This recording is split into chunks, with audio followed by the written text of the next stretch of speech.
Close your eyes and take a deep breath. Today I invite you into a legend that stretches back to an eternal era where two continents were severed by restless waves and ancient winds, yet remained tethered by the flickering light of a single solitary lighthouse. Today, we shall embark on a journey where you will feel the scent of incense drifting through marble columns, the bone-chilling darkness of the Hellespont's depths, and the rekindled courage of an impossible love that was reborn with every falling night. This is an invitation to a saga, where hearts defied not only the laws of men, but the very wrath of nature itself. A timeless tale proving that the fire of passion burns deeper than the abyss of the sea. Disclaimer: the visuals used in this video were created using artificial intelligence. There are no bloody or disturbing scenes. However, some moments have been designed to enhance the cinematic and emotional depth of the story. If you are sensitive to such imagery, please consider this before watching. Additionally, the narration in this video includes mythological themes such as betrayal, tragedy, and fate. This content is presented purely within a mythological and literary context. If you wish to join me on these mythic journeys, don't forget to subscribe to the channel, turn on the notification bell, and leave a comment below telling me which story you'd like to explore next. I look forward to sailing through these timeless tales together, one legend at a time. Take a deep breath, relax your mind, and let the rhythm of the waves guide you. Wishing you a peaceful sleep. The epic of Hero and Leandros, the fire on both shores of the Strait, begins now. In those times, the Dardanelles had not merely been a waterway separating two continents, just as it was today. It had lived like a silent and profound boundary that bound human destinies together. By day, its waters had shimmered beneath the sun in golden lines. By night, they had turned to silver where the moonlight touched them, and to a leaden darkness where the wind cast its shadow. The current had never fully stilled, and the waves striking the shore had softly repeated a prophecy left behind from ancient times. On the European side, a stone tower had risen as one of the most striking structures of that passage, appearing from afar both protected and alone. At night, the single light burning in its highest window had trembled like a small star trying to remain fixed upon the dark surface of the sea. Those who looked at that light from the shore had thought it was not merely a lamp, for within the tower had lived a young priestess devoted to Aphrodite, and she had earned a place in the memory of both shores as much through her silence as through her beauty. Her name had been Hero, and even before her fate had begun, the air of legend had already started to gather around her. Hero's beauty had been the first thing people noticed, yet what had made her unforgettable had not been only the symmetry of her features or the brightness of her gaze. Her true power had risen from the measured calm she carried into every place she entered. When she walked through the temple courtyard, her footsteps had barely been heard, and even when she turned her head, she had done so not in haste, but with a grave harmony, as though she had been part of an invisible ritual. Since childhood, she had been taught not to listen to the desires of the body, but to the call of duty. To be devoted to the service of Aphrodite had meant not only lighting lamps, cleaning the altar, or memorizing hymns. It had also required disciplining the heart. For that reason, despite her youth, a timeless maturity had settled in her gaze. She had usually kept her hair hidden beneath her priestess's veil and had left her face uncovered, not for display, but only because duty required it. Those who saw her had sometimes thought they were looking not at a girl, but at a silent likeness of the goddess carved from marble. Hero, however, had returned none of those looks, and had learned to live by drawing herself slightly back from the world. From the outside, her life had flowed in an almost flawless order. She had awakened before dawn, stepped out of her small room while feeling with her bare feet the coolness the stone floor had gathered through the night. After washing her hands and face with cold water, she had prepared the incense burners, blending the scents of myrrh, lavender, and wildflowers into the temple's morning silence. Then she had carefully wiped the altar stone, straightened the wicks of the lamps, and returned the offering vessels to their proper places. As noon approached, she had withdrawn to the tower, sometimes repeating hymns, sometimes standing before the window and silently watching the flow of the Strait for a long time. To everyone who saw her from the outside, all of this had seemed the sign of a complete and sacred order. Yet the human heart had often opened invisible cracks for itself, even among the sternest vows. Though Hero had not fully understood it at first, in recent days an unrest she could not name had begun to move within her. When she turned toward the window at night, she had not merely watched the sea. She had also felt as though she stood on the edge of a waiting that had not yet taken shape. That feeling had frightened her, yet it had not allowed her to turn away from it. On the opposite shore of the Strait, in the lively and noisy harbor of Abydos, an entirely different life had unfolded, and within that life Leandros had grown up. His surroundings had stood far from the silence of the temple. In the marketplaces, the voices of merchants had risen. The ships entering the harbor had carried foreign tongues, and the bustle of soldiers, sailors, and craftsmen had spread through the streets all day long. Leandros had come from a noble family, and a good future and an honorable name had been prepared for him from the moment he was born. His family had wanted him to become measured, wise, and responsible, and had constantly reminded him of the obligations of his station. Yet another side had lived within the young man, a side that had never fully fit where he was. While his peers had busied themselves with amusements, competitions, or family accounts, he had made a habit of going down to the shore and gazing across at the opposite coast for long stretches of time. Especially in the late afternoons, as the sun withdrew, he would watch the tower that appeared faintly in the distance and wonder what or who lived there. Though he had known nothing yet, he had felt that the opposite shore offered him not merely a view, but an unnamed summons. In time, that feeling had begun to deepen beyond curiosity, turning into an attraction that almost resembled fate. Most evenings, Leandros had walked to the quieter end of the harbor and leaned his hands against the stone railing while studying the movement of the water with care. He had looked like a man simply watching the sea, but in truth he had not merely been observing the view. He had been committing to memory the direction of the current, the force of the waves, and the changing temper of the wind, as though one day he would have to reckon with them all. His friends had not understood this distractedness. Some had dismissed it as the empty whim of youth, while others had seen it as a passing caprice. When his father had wanted him to attend to more serious matters, he had nodded silently.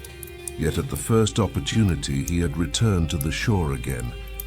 For within him there had been a feeling of incompleteness that could not fit inside the future others had drawn for him. It was as though his life had not yet found its true direction, as though something invisible on the opposite shore had been calling him toward completion.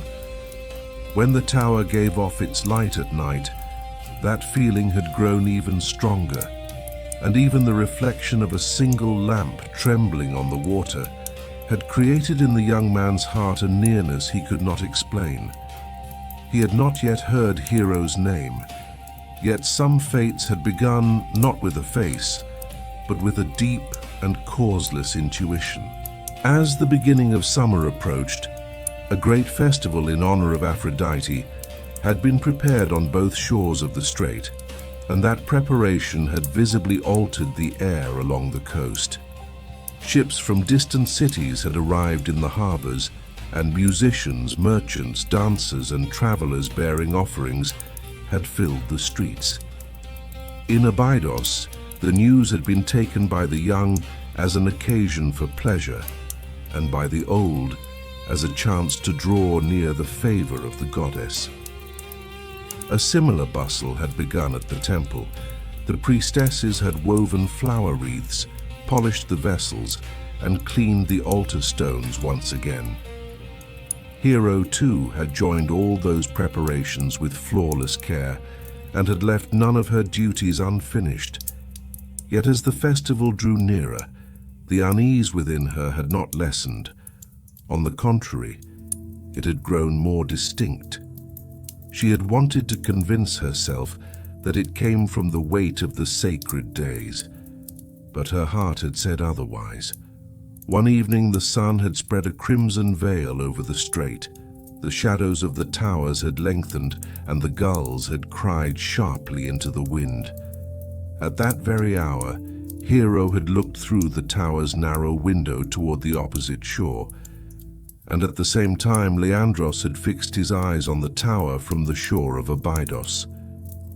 They had not yet known one another, yet beneath that same darkening sky, they had already entered the same invisible pull. That night only the strait, the wind, and the water had understood it. On the day the festival in honor of Aphrodite began, both shores of the strait had moved far from their usual appearance. From the early hours of morning, new boats had pulled into the harbors, and bright fabrics, wreaths, bronze vessels, and baskets filled with offerings had been carried onto the shore. In the streets, the scent of incense, sea salt, and the heavy smell of sun drifting over warm stone had mingled together. Though people from Abydos, Sestos, and more distant cities had seemed united under the name of the same goddess, very different desires had moved within the crowd.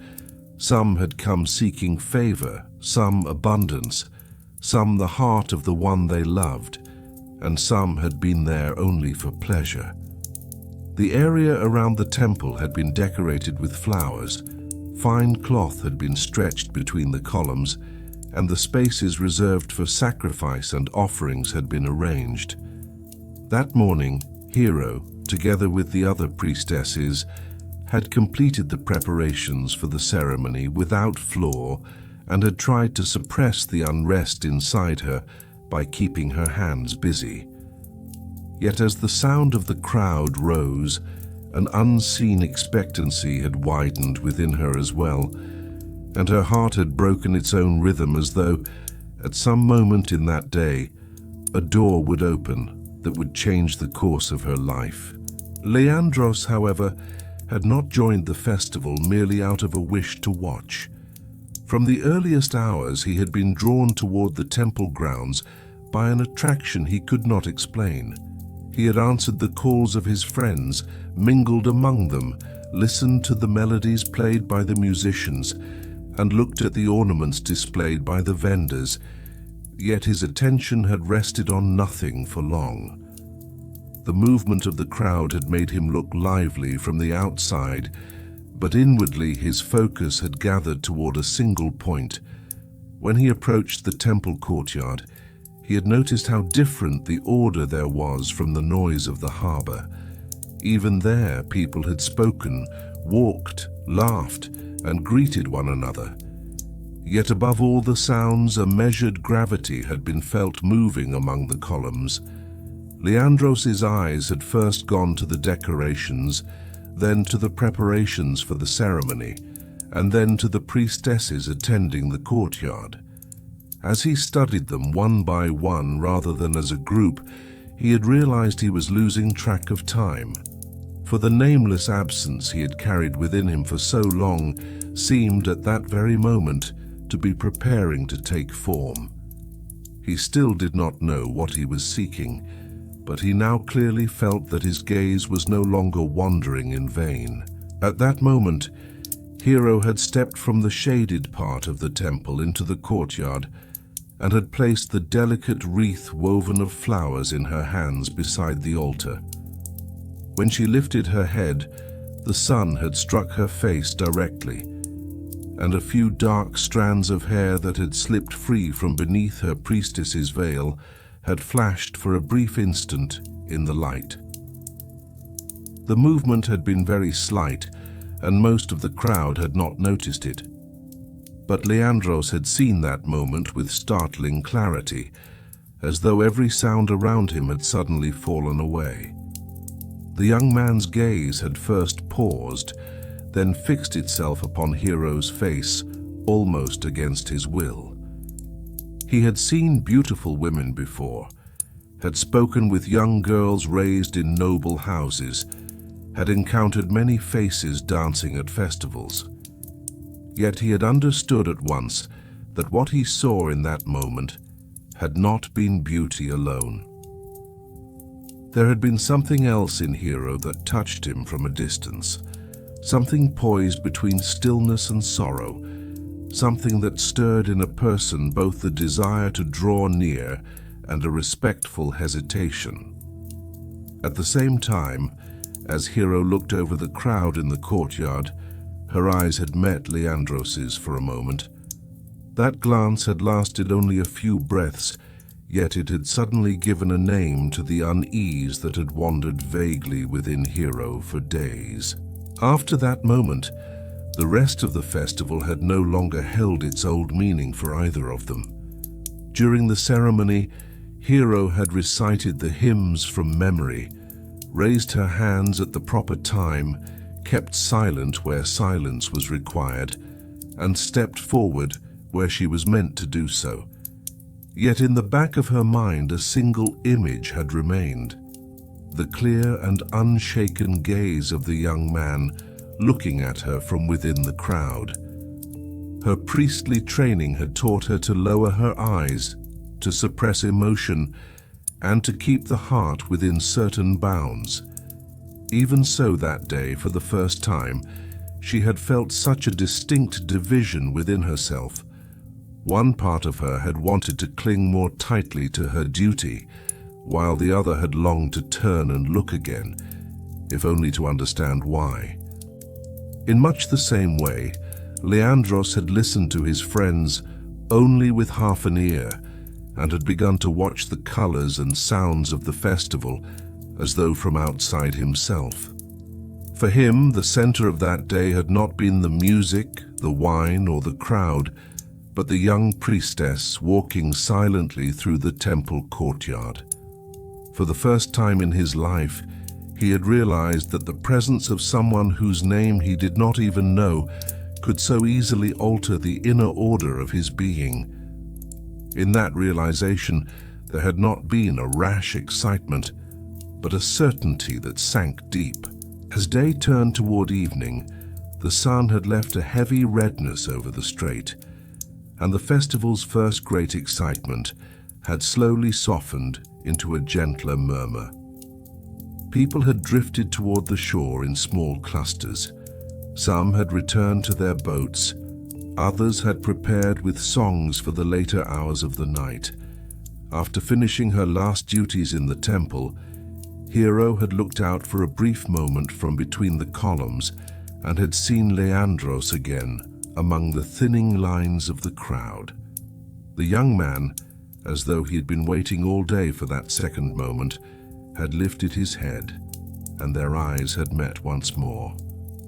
This time, more than the astonishment of their first encounter, there had been a quiet acceptance. No word had been spoken, no name had been shared, yet both had understood that within them a door difficult to close had been opened. As Hero returned to the tower that evening, she had murmured her prayers as always, yet a strange warmth had slipped between the words, and as Leandros walked down toward the shore, He had looked long at the waters of the Strait and had seen the tower on the opposite side for the first time, not as a structure of stone, but as a living mystery holding an answer within it. The first day of the festival had ended, but what had truly begun in their lives had been those silent glances of that very day. After the first day of the festival, Hero's life appeared unchanged from the outside, and the order in the temple continued with the same care. The morning prayers began again at the same hour, the lamps were prepared again with the same precision, and the priestesses moved through the courtyard again with the same measured steps. Yet beneath that flawless repetition, Hero's inner balance had been disturbed.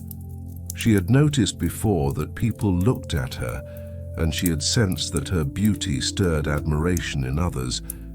But for the first time, a single gaze had awakened an echo within her that left her defenseless. In Leandros' eyes, she had not seen crude boldness or passing desire.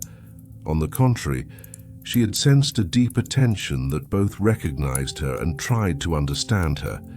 That had been what truly shook her. Until then, Hero had felt safe in her duty to the extent that she could silence her feelings. But now, silence no longer served as a refuge. Instead, it had become a closed chamber in her mind, one that made the same memory grow again and again. Even as she walked among the stone walls of the temple, she could not forget the warmth of that gaze she had met in the courtyard. She wanted it to be nothing more than the exhaustion of the day before, but she could not persuade her heart to believe that. For Hero, the vow of priesthood had never been a light promise. From childhood, the discipline taught to her had required not only distance from the outside world, but also mastery over the desires within herself. For that reason, in the days after the festival, she pushed herself into a harsher order. She lengthened her prayers, carried out her tasks with a graver precision, and tried to suppress her thoughts by wearing them down. Yet everything she tried to bury returned more sharply. At times when she knelt before the altar, Leandros' face appeared in her mind at the very moment it should not have come. At other times, when she passed by the window that opened onto the Strait, she only wanted to look at the water, yet her eyes searched the opposite shore on their own. Not being able to tell whether this was sin, weakness, or a trial that had not yet been named, exhausted her even more. Two separate voices formed within her. One reminded her of her vow, her devotion to the goddess and the passing desires of the world. The other whispered that silence forced upon the heart did not produce holiness, but absence. Hero could not tell which voice was more dangerous, and so she began to fear them both at once. Things had not unfolded as simply as they seemed on Leandros' side either. After the festival crowd dispersed, Abydos returned to its familiar motion. The harbor kept its old bustle, and his friends continued talking about the cheerful details of the celebration. But for the young man, all those sounds had largely lost their meaning. Even if he occupied himself with other things during the day, when evening came, he returned to the same image and remembered again the young priestess who had stepped into the sunlight in the temple courtyard. He could not forget Hero's face, but what occupied him most had not been her beauty alone. In that gaze, Leandros had seen the threshold of a closed world, and that had drawn him in even more deeply. Nothing easily attained had ever left such a powerful mark on his soul. Now before him had stood not merely a beautiful young woman, but a being surrounded by sanctity, guarded by distance, and deepened by silence. Rather than forcing his mind into restraint, that only drove him to think of her more. Some people did not retreat when faced with obstacles. On the contrary, they could not rest until they saw the truth hidden behind them. Leandros had entered precisely that kind of unrest. From that day on, Leandros began going down to the shore more often, and he spent the evening hours almost regularly looking out across the strait. The tower on the opposite shore was no longer a distant view to him, but a silent door holding an answer inside. Even while speaking with his friends, part of his mind kept turning there, and when he lay down at night, the stone courtyard of the temple and Hero lifting her head for a brief moment, there appeared before his eyes. He tried telling himself that it was only a passing infatuation, and he expected the excitement stirred by the festival to fade within a few days. But the fading he expected did not come. On the contrary, it turned each day into a clearer determination. He no longer wished merely to see that young woman again. He wanted to learn who she was, how she lived, and why her gaze held that strange mixture that both called a person closer and kept him away. This curiosity was not superficial. For the first time, the young man realized that another line had appeared beyond all the familiar paths laid out before his life. What grew within him had ceased to be simple admiration and had turned into a direction from which it would be hard to return. Thus, on the two shores of the strait, two separate lives began to come undone inwardly at the same time. The more Hero tried not to look toward the opposite shore from the tower window, the more she looked. The more Leandros struggled to forget, the more deeply he remembered. No promise had been made, nor had any meeting taken place, yet both of them had felt the first tension of an invisible bond. As the days passed, this silent conflict deepened their loneliness and left them alone with their own thoughts even in the middle of crowds. At night, after finishing her prayer, Hero could not sleep for a long time, and in the sound of the wind striking the stones of the tower, she heard the footsteps of an approaching change. Leandros, meanwhile, understood as he stood on the shore and looked into the dark water that the strait carried not only the distance between two pieces of land, but also the distance between his old life and the new fate that had not yet begun. Neither of them had taken a step yet, but the tension born inside them was no longer small enough to be turned back. Love still seemed not to have begun, yet it had already made a place for itself in their hearts. During the days that passed after the festival, Hero believed that she could suppress the upheaval inside her only through prayer and duty.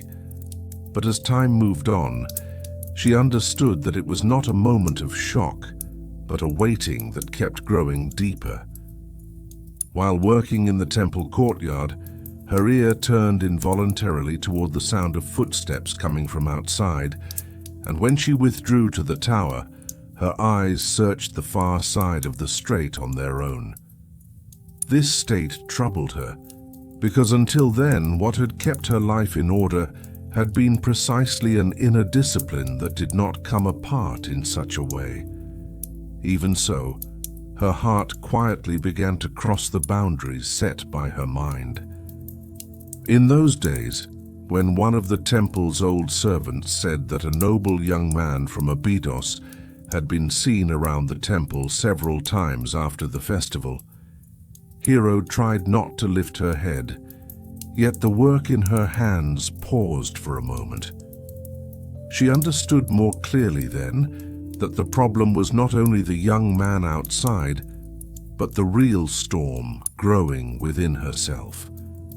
What she feared now was no longer the insistence of a stranger, but the answer awakening in her heart toward that stranger. That realization made her silence heavier and her loneliness sharper. Leandros, meanwhile, slowly accepted that he was not someone who could be content with watching his feelings from afar. After that first glance, he wandered the shore for days, watched the tower, and approached the temple grounds once more under the pretense of the festival. Each time he came, he told himself that it was only a coincidence, but returning to the same place again and again had already exposed that lie. He was now looking for a way to see Hero again, yet he wanted to do it not with crude boldness, but with a care worthy of the deep certainty within him. When he encountered temple attendants and servants left over from the festival, he did not ask his questions openly. Instead, by indirect means, he learned who the young priestess was, whether she truly lived in the tower, and what her name was. When he heard the name Hero for the first time, he thought that the word felt as clear and yet as distant as the impression the young woman's face had left on him. Knowing her name did not lessen Leandros' interest, it made it even more personal. On the opposite shore, there was no longer a vague figure, but a real person with a name, with silence and with a presence that affected him deeply, even through that silence. For that reason, instead of retreating, he moved toward a closer approach that was more careful, yet more determined. One late afternoon, as the sun painted the temple columns the color of honey, Hero stepped outside to finish her final tasks in the courtyard. The crowd was no longer as dense as it had been during the festival days, but people still moved about nearby, coming and going, leaving offerings and making brief visits. As Hero walked forward with her head lowered, she noticed someone standing in the shadow of the columns, and the moment she saw him, she felt her chest fill with an unexpected warmth. Leandros stood there, this time without hiding behind the chance cover of the crowd. He waited openly in a place near her path. Even so, there was no rudeness in his gaze, but measured respect. Hero slowed her steps and lived through a brief but intense hesitation between fleeing and remaining where she was. In that moment, Leandros spoke. His voice was not loud, yet it reached her directly. He said only her name, Hero. The young priestess could not understand why hearing her own name from the mouth of a stranger shook her so deeply. That single word left behind the scattered glances of the festival, and for the first time, turned the invisible bond between them into a silent but real meeting. At first, Hero did not answer. Looking around her, she tried to understand whether their conversation had been seen. Her priestly vow, her sense of duty, and the silent rules of the temple called her to withdraw. Yet at the same time, another part of her admitted that it had been waiting for this conversation to begin for a long time. Leandros did not force that silence. Without taking another step closer, he remained where he was and said only that he had come to see her again. His words were not ornate, yet they carried a sincerity that could not be hidden in their simplicity. In that moment, Hero understood that she had not misunderstood the look he had given her at the festival. This young man was not chasing a passing amusement. He had come here by following a call that truly rose from within him. Even so, when Hero's voice finally came, the first thing she spoke was distance. She said that he should not remain there, that the temple and the tower were not places open to everyone. Leandros listened to this not as a rejection, but as the declaration of the first real boundary between them. In every sentence of that short exchange, something else had grown together with the prohibition, a silent acceptance that neither of them could ignore the other anymore. That meeting did not last long. No hands touched and no feelings were openly confessed. Yet when they parted, neither of them remained the same person. When Hero returned to the tower, she felt for the first time with complete clarity that duty and desire were clashing in the same place. And as she prayed, Leandros' voice slipped between the words. The reason she tried to keep him at a distance was not fear alone, but the realization that closeness might truly be possible. As for Leandros, as he left the temple, he felt no sense of triumph, yet he had grown heavy with hope. Hero had spoken to him. She had not silenced him completely, and in her eyes she had shown not only discomfort, but also a suppressed tremor. For the young man, that was a sign powerful enough. That evening, the twilight settling over the strait no longer merely separated the two shores as before. It also seemed to carry gently the delicate bridge formed by their first words. Their growing closeness had not yet been completed, but it had ceased to be an uncertain attraction made only of glances, and by turning into speech, it had crossed a threshold from which return was far more difficult. That brief conversation Hero and Leandros had in the temple courtyard might have seemed like an unimportant moment from the outside, yet in the inner world of both of them, it crossed a threshold from which there was no return.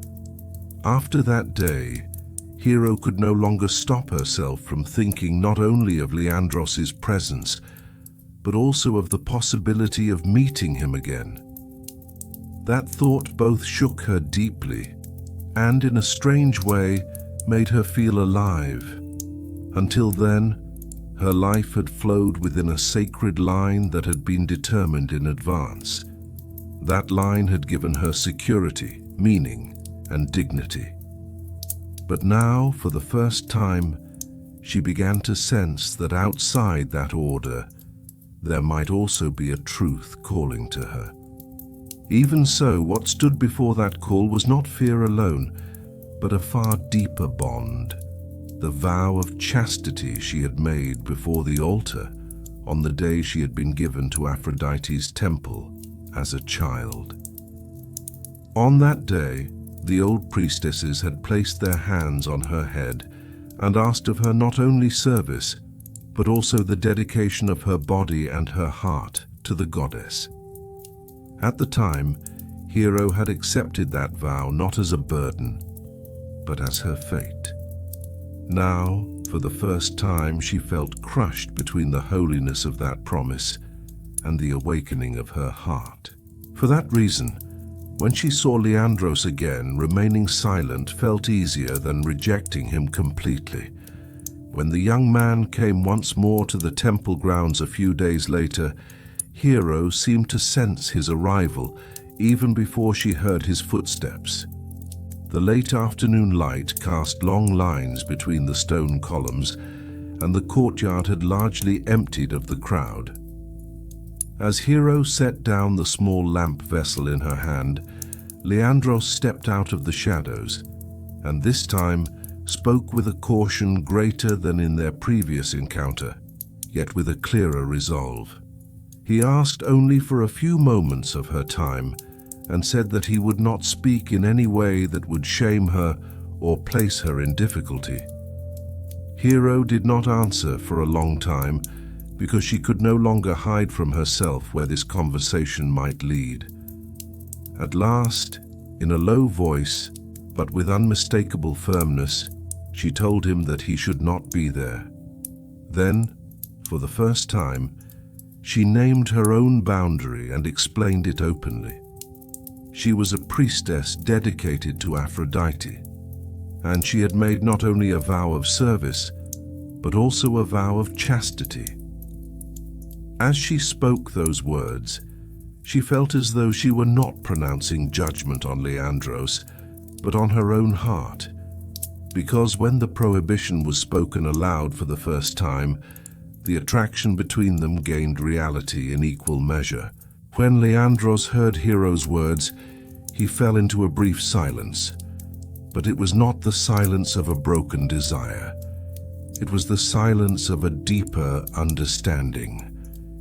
In that moment, he realized that before him stood not merely a woman who was difficult to reach, but a life surrounded by faith, duty, and identity. Even so, that knowledge did not lessen what he felt. It made it more serious.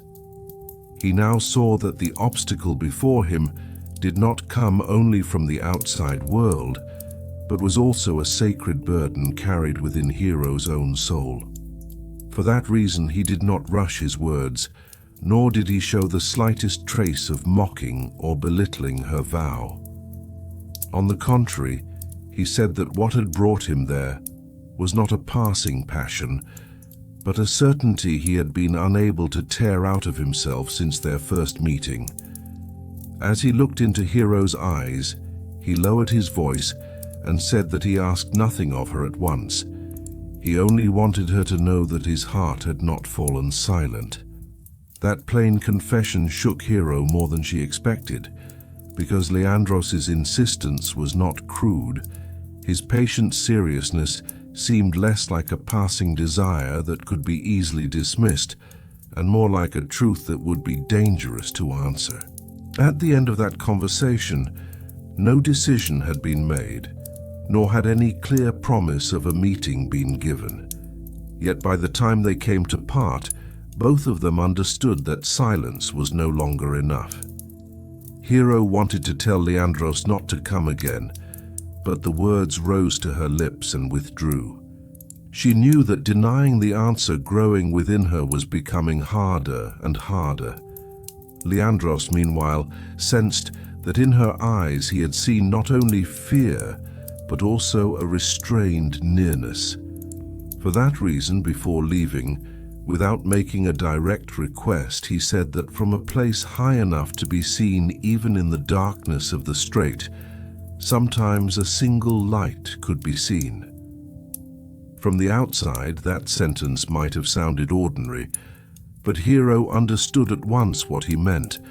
The lamp burning in the highest window of her tower had until then been nothing more than a priestess's light cutting through the night. In that moment, however, it took on another meaning in both their minds. Hero did not answer openly. She only averted her eyes. Yet that silence this time became not so much a refusal as the first acceptance of a dangerous thought. Thus, the secret understanding that had not yet been formed in words was born that evening in both hearts at once, and even before it took shape, it began to change the direction of fate. Even though the secret understanding had not yet been openly named, Hero and Leandros both knew after that evening that their lives would no longer flow within their old order. That knowledge brought both of them hope and unrest at the same time.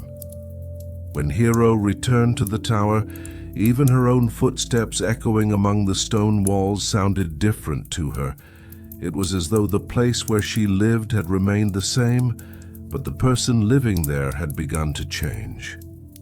When she looked at the Strait through the narrow window of her tower, the darkness of the night seemed deeper than ever, and the broken lines of moonlight on the water reminded her not only of beauty, but also of danger. Until then, that window had stood for her as a boundary between prayer and solitude. Now, however, that same window had become the silent witness of the forbidden desire rising within her. When she reached her hand toward the bronze body of the lamp, her fingers trembled for a brief moment, and Leandros' words came alive in her ears once again. He had not openly asked for a meeting, yet both of them understood what a single light seen from above could mean. The more Hero tried to push that possibility away from herself, the more clearly the thought took shape in her mind. because sometimes the forbidden thing was not cast out the door, but welcomed into the innermost chamber of the heart. The following days passed heavily and slowly for Hero. She carried out her duties in the temple more flawlessly than ever, lit the lamps with greater care, prolonged her prayers, and tried to appear calmer than ever in the eyes of the old priestesses. But beneath that outward calm, her thoughts kept circling the same place without rest. Her vow of chastity no longer felt like an abstract holiness, but like a living boundary drawn across her soul and her body. That vow had been made in the innocence of her childhood, and at the time it had seemed safe and meaningful to her. At that age, the call of the world had still been nothing more than a distant and uncertain murmur. Now, however, that same vow had grown heavier in the face of a real love awakening within her for the first time, or at least a deep attraction that resembled love. At times, while kneeling before the altar, Hero called inwardly and silently to the goddess, trying to understand whether this was a trial, a punishment, or an invitation from a fate she had never expected. But no sign descended, and no inner peace was born. On the contrary, the wind blowing from the Strait grew harsher each evening, as though it were forcing her not only to pray but also to decide. For Hero, being unable to decide became as exhausting as committing a sin. On Leandros' side, the waiting unfolded in another way. He had not seen an open promise in Hero's eyes. Even so, he had understood that he had not been wholly rejected, and for that very reason, he tried not to surrender to an impatient hope. He tested himself through the long hours he spent on the shore and wanted to put his thoughts in order by watching the sunsets. But each evening, when the tower on the opposite shore began to darken, his heart moved faster than his mind. Leandros had watched the Strait since childhood. He roughly knew the direction of the currents, at what hours the wind grew harsher, and why the water looked more violent on certain nights. Even so, now he looked at that same sea with entirely different eyes. Before, the distance between the shores had seemed to him nothing more than a simple fact of geography, and the light burning in the tower at night had been only a distant curiosity. Now, however, the water between them had become a real obstacle that had to be crossed. At times he told himself that thinking this way was madness, and he came close to admitting that taking a priestess's silence as a call of fate might be nothing more than the recklessness of youth. But then he remembered the shock that had appeared in Hero's eyes when she heard her own name, and every objection within him fell silent again. Because sometimes a person was persuaded not by reason, but by the meaning carried inside the silence before him. During those days, Leandros had withdrawn more and more from his friends and his family. Life in Abydos had kept its old vitality. The harbor had remained as crowded as ever, and the young men had continued talking about wrestling matches, races, and the merchant ships that were approaching. But even when Leandros stood among them, his mind remained on the shore of the Strait. One evening, his father spoke to him about the family's affairs, reminded him of the responsibilities he would one day have to take on, and said harshly that he needed to leave behind the impulses of childhood. Leandros lowered his head and listened, yet he realized that none of those words could weaken the call inside him. If what stood on the opposite shore had been an ordinary passing desire, it would have scattered long ago under the weight of daily life. Instead, this feeling made every familiar duty around him seem a little more dull and incomplete. For the first time, Leandros looked at his own life as though from the outside. A noble house, fixed responsibilities, a secure future, a path society would approve of. Against all that stood a single possibility, one he still could not fully name, yet one that shook his soul more deeply. That possibility was dangerous, uncertain, and perhaps destructive, and yet, in the eyes of the young man, it became the first thing that truly seemed worth living for. In this way, thought slowly began to take shape, moving from desire toward resolve. As the nights passed, both Hero and Leandros looked at the same sky and, without knowing it, carried the same question within themselves. How long could this silence continue? On some nights, Hero stood at the tower window and took the lamp in her hand. But as she set it in its usual place, she felt as though she were not carrying out an innocent nightly task, but making an invisible call touchable. Though the flame of the lamp was small, it now carried an immense meaning for her. If that light truly became a sign, it would not only guide a young man toward the tower, it would also set fire to the entire inner order she had protected for years. That was why Hero lit the lamp late several times, and several times she remained in long hesitation before placing it at the window. But in the end, she always came to see the same truth. Wanting to keep Leandros at a distance did not mean that she had stopped thinking of him. On the contrary, every thought she forbade returned more strongly. On his own shore, Leandros waited at those same hours, watching the high window of the tower with sharpened attention. Each night he saw the light burning there, yet he could not tell whether it was only a priestess's lamp or a silent call meant for him.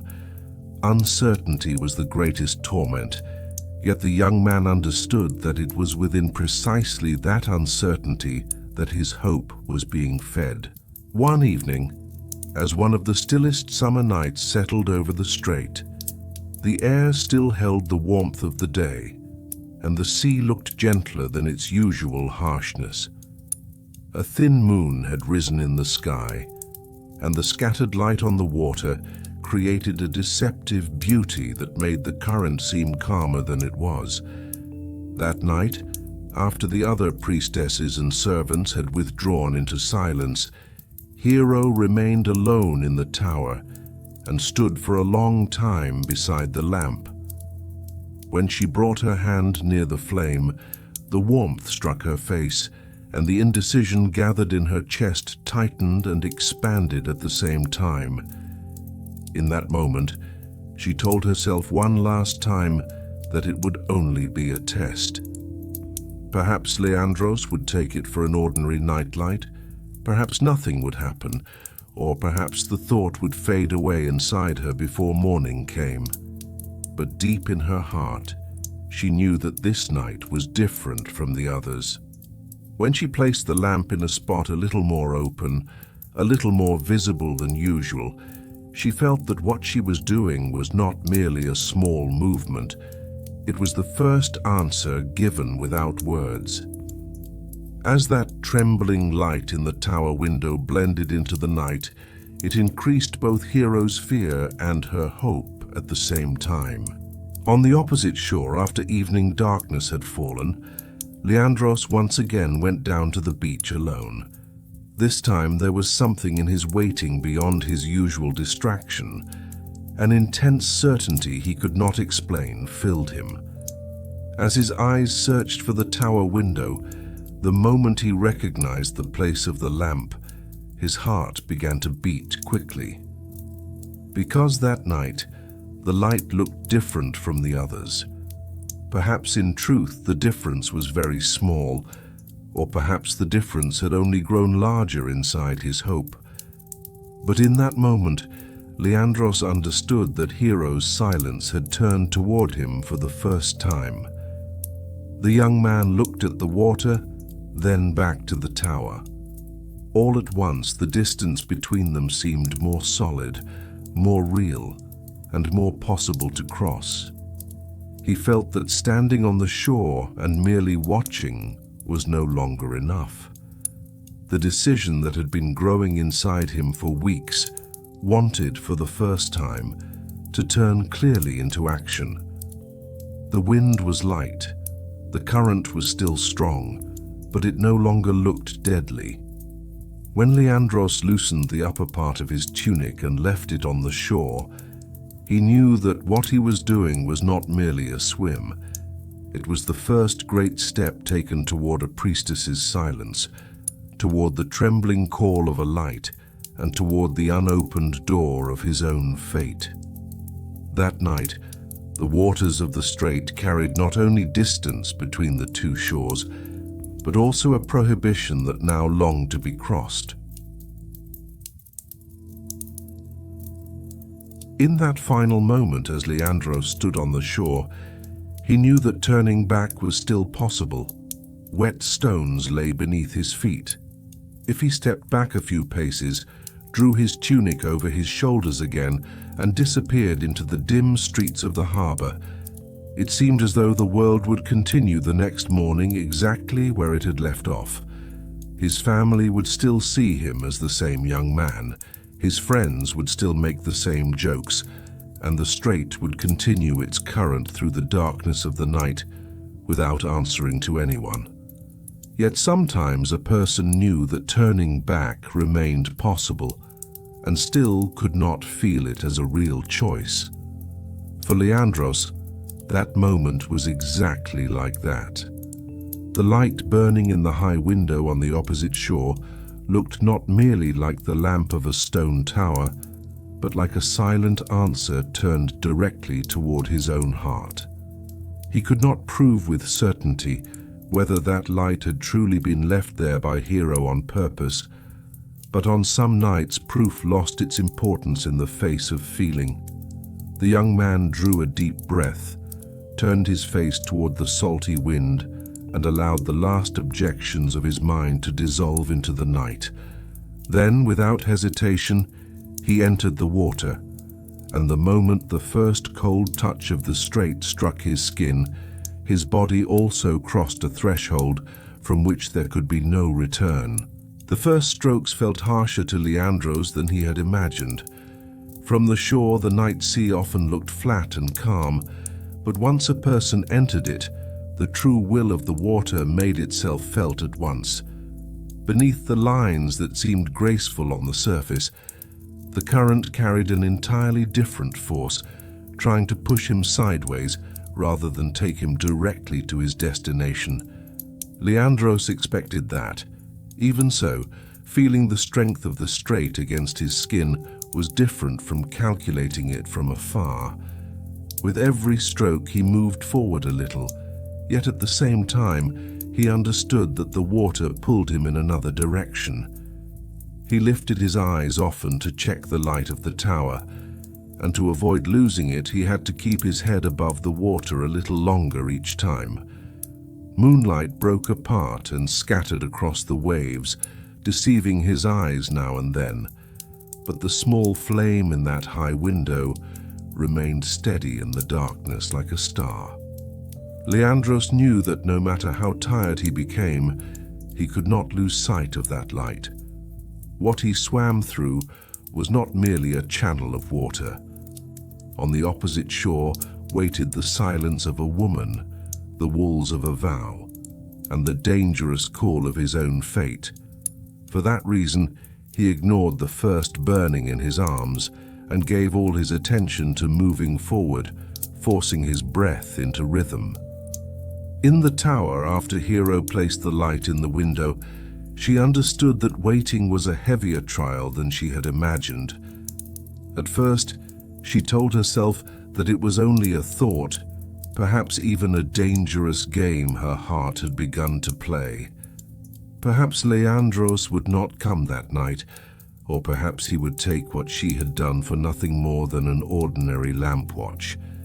But as the minutes passed, her heartbeat grew faster, and the silence inside the stone walls of the tower swelled until it became almost unbearable. Several times Hero approached the window, then stepped back in fear of her own courage. She tried to pray with her hands clasped, but the words remained mechanical and lifeless on her lips. In that moment, she was no longer a priestess imploring the goddess, but a young woman waiting for a single movement that might come toward her from within the night. At last, unable to resist, she turned again toward the window. First saw an uncertain movement on the dark waters, and then realized that this dark shape truly was a human body. In that instant, the silence that had settled over the strait broke apart inside her. Leandros had come. He had come without a promise, without hearing the call spoken aloud, only by believing in the possibility carried by a single light. Hero's first feeling was not joy, but fear, because what had been happening had ceased to be a dream and had become a living reality that carried the possibility of death. As Leandros drew closer to the shore, the resistance of the water took on a stranger form, and the current tried to veer him toward the rocks rather than leave him directly below the tower. His arms grew heavy, the burning in his shoulders intensified, and each breath began to come out harder than the last. Even so, turning back was impossible now, because both the shore he had left had receded, and a silhouette seemed to appear before his eyes in the high window between the stone walls watching him. He could not tell whether that silhouette was real or only an image created by his exhausted eyes. Still, he gathered the last of his strength and, despite the sideways push of the current, changed his angle and headed toward the part of the rocks that looked safer. When his hands finally touched the wet stone, he felt that it was not a simple contact. It was as though he had clung not only to the shore, but to the solid result of the resolve that had been growing inside him for weeks. As he climbed up the rocks, his body grew heavy with water, his breathing became uneven, and streams poured from his hair and shoulders. When Hero came down to see him, the moonlight revealed at once the exhaustion on the young man's face, the salt on his skin, and the overwhelming joy in his eyes.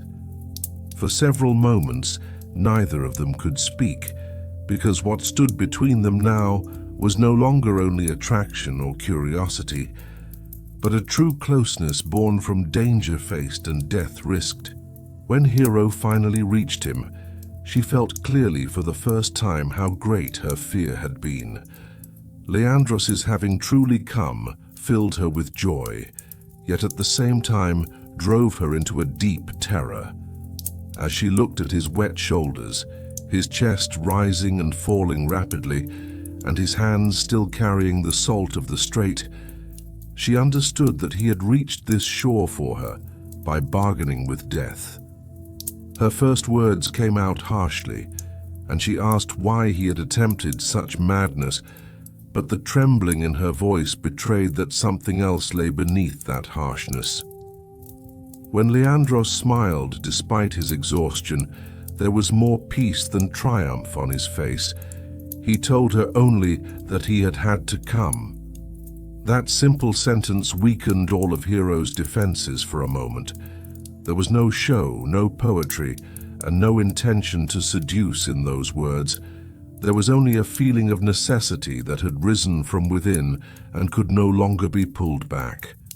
Hero laid the cloth in her hand over the young man's shoulders, and as she did, her fingers brushed his skin without meaning to. That tiny contact sent a separate shiver through each of them. Until then, every feeling had remained limited to glances and words.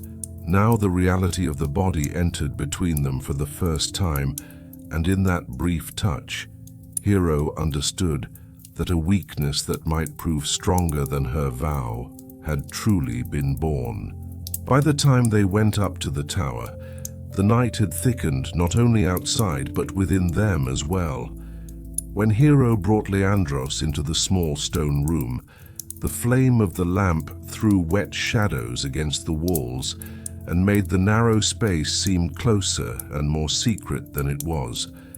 Outside, the Strait continued to flow, but inside, time took on another rhythm.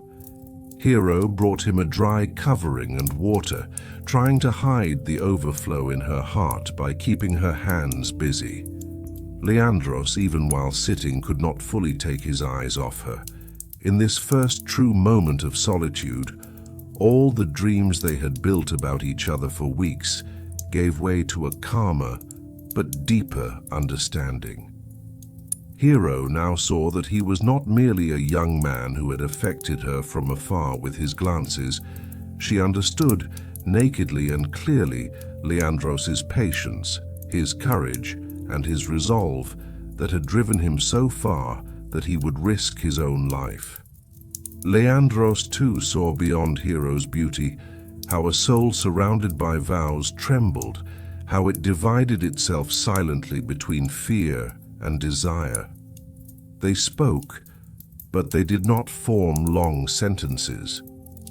On some nights, the deepest things grew, not in what was said, but in what remained unspoken. Within that silence, the two of them drew closer, yet still took care not to stain anything by rushing it. Even so, by the end of the night, what remained between them was no longer only distance as before. Hero understood that she could no longer rely only on rules to prevent Leandros from coming, because before her stood not a passing impulse, but a devotion ready to repeat itself.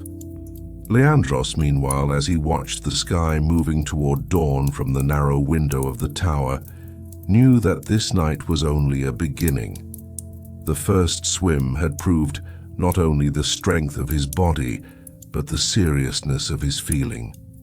When the time for parting came, the opposite shore of the Strait again looked distant and dark, but now a thought had been born inside them both that could cross that distance every night. As Hero saw him off, she gave no open promise, yet both of them now knew what the lamp would mean at night. As Leandros descended from the rocks into the water again, fear was still there, and exhaustion as well. But above them rose the shattering peace left by a first true union. That night, the Strait had not only separated the two lovers, but had also bound them to each other. And the stone tower had begun to become not merely the place where a priestess lived, but the silent sanctuary of a secret love that would grow a little more with every night. After the first night swim, the days that passed no longer flowed for Hero and Leandros according to the old measures of time. The days seemed to grow longer and the nights shorter, because for them, real life now began not under the sun, but in the hours covered by darkness. In the mornings, Hero still woke at the same time, walked across the stone floor of the temple with the same silent steps, and prepared the lamps with the same care. Someone looking at her from the outside might have seen only a seriousness that had grown slightly deeper, and might have attributed it to the natural weight of priesthood. Yet Hero now carried two separate lives. One was the sacred life everyone knew, surrounded by vows. The other was the secret life that opened only to the night, the wind, the sea, and the one man who came from the opposite shore. Leandros, too, moved through the expectations of his family, his friends, and the city during the day. But in his mind he always counted the approaching hours of the night. Their love was not yet an affection spoken aloud in a clear voice, yet in the hearts of two people who turned toward each other every night by risking the same danger, it had taken on a reality stronger than its name. Even waiting itself had become a form of closeness, and looking at the same sky had begun to give them the feeling of an invisible union. Leandros's second and third night swims took place with a consciousness far heavier than the excitement of the first. On that first night, what drove him into the water had been courage mixed largely with passion. Now he swam like a man who knew what he was heading toward, recognized who was waiting there, and clearly understood what he would miss when he returned. Each time, the current of the Strait showed him another face. At times, the sea behaved almost like a friend. At others, beneath the calmest-looking surface, it tried with a sly force to drive him off course. But for Leandros, the greatest change was that the swim had now become not merely the crossing of an obstacle, but almost a sacred ritual. In every moment when he left his tunic on the shore, turned his face to the night wind, and fixed his eyes on the light of the tower, it was as though he cast not his body, but his fate into the water. As Hero waited for him in the tower, she understood that the blind fear of the first night had given way to a more complicated feeling. She no longer feared only that he might drown. She also feared that these unions might one day turn into habit. Habit made sin easier to bear.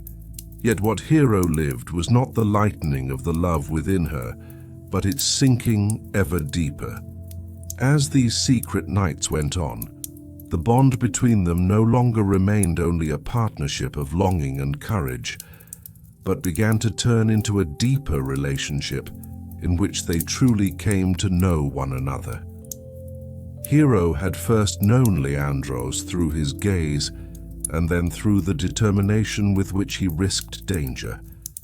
Now she noticed where his words paused when he spoke, when he fell silent, what stirred his anger, and in which moments the fragilities left from childhood struck across his face. Leandros also understood that Hero was not merely an unreachable beauty or a forbidden priestess, but someone who carried within herself a living and wounded soul in constant struggle.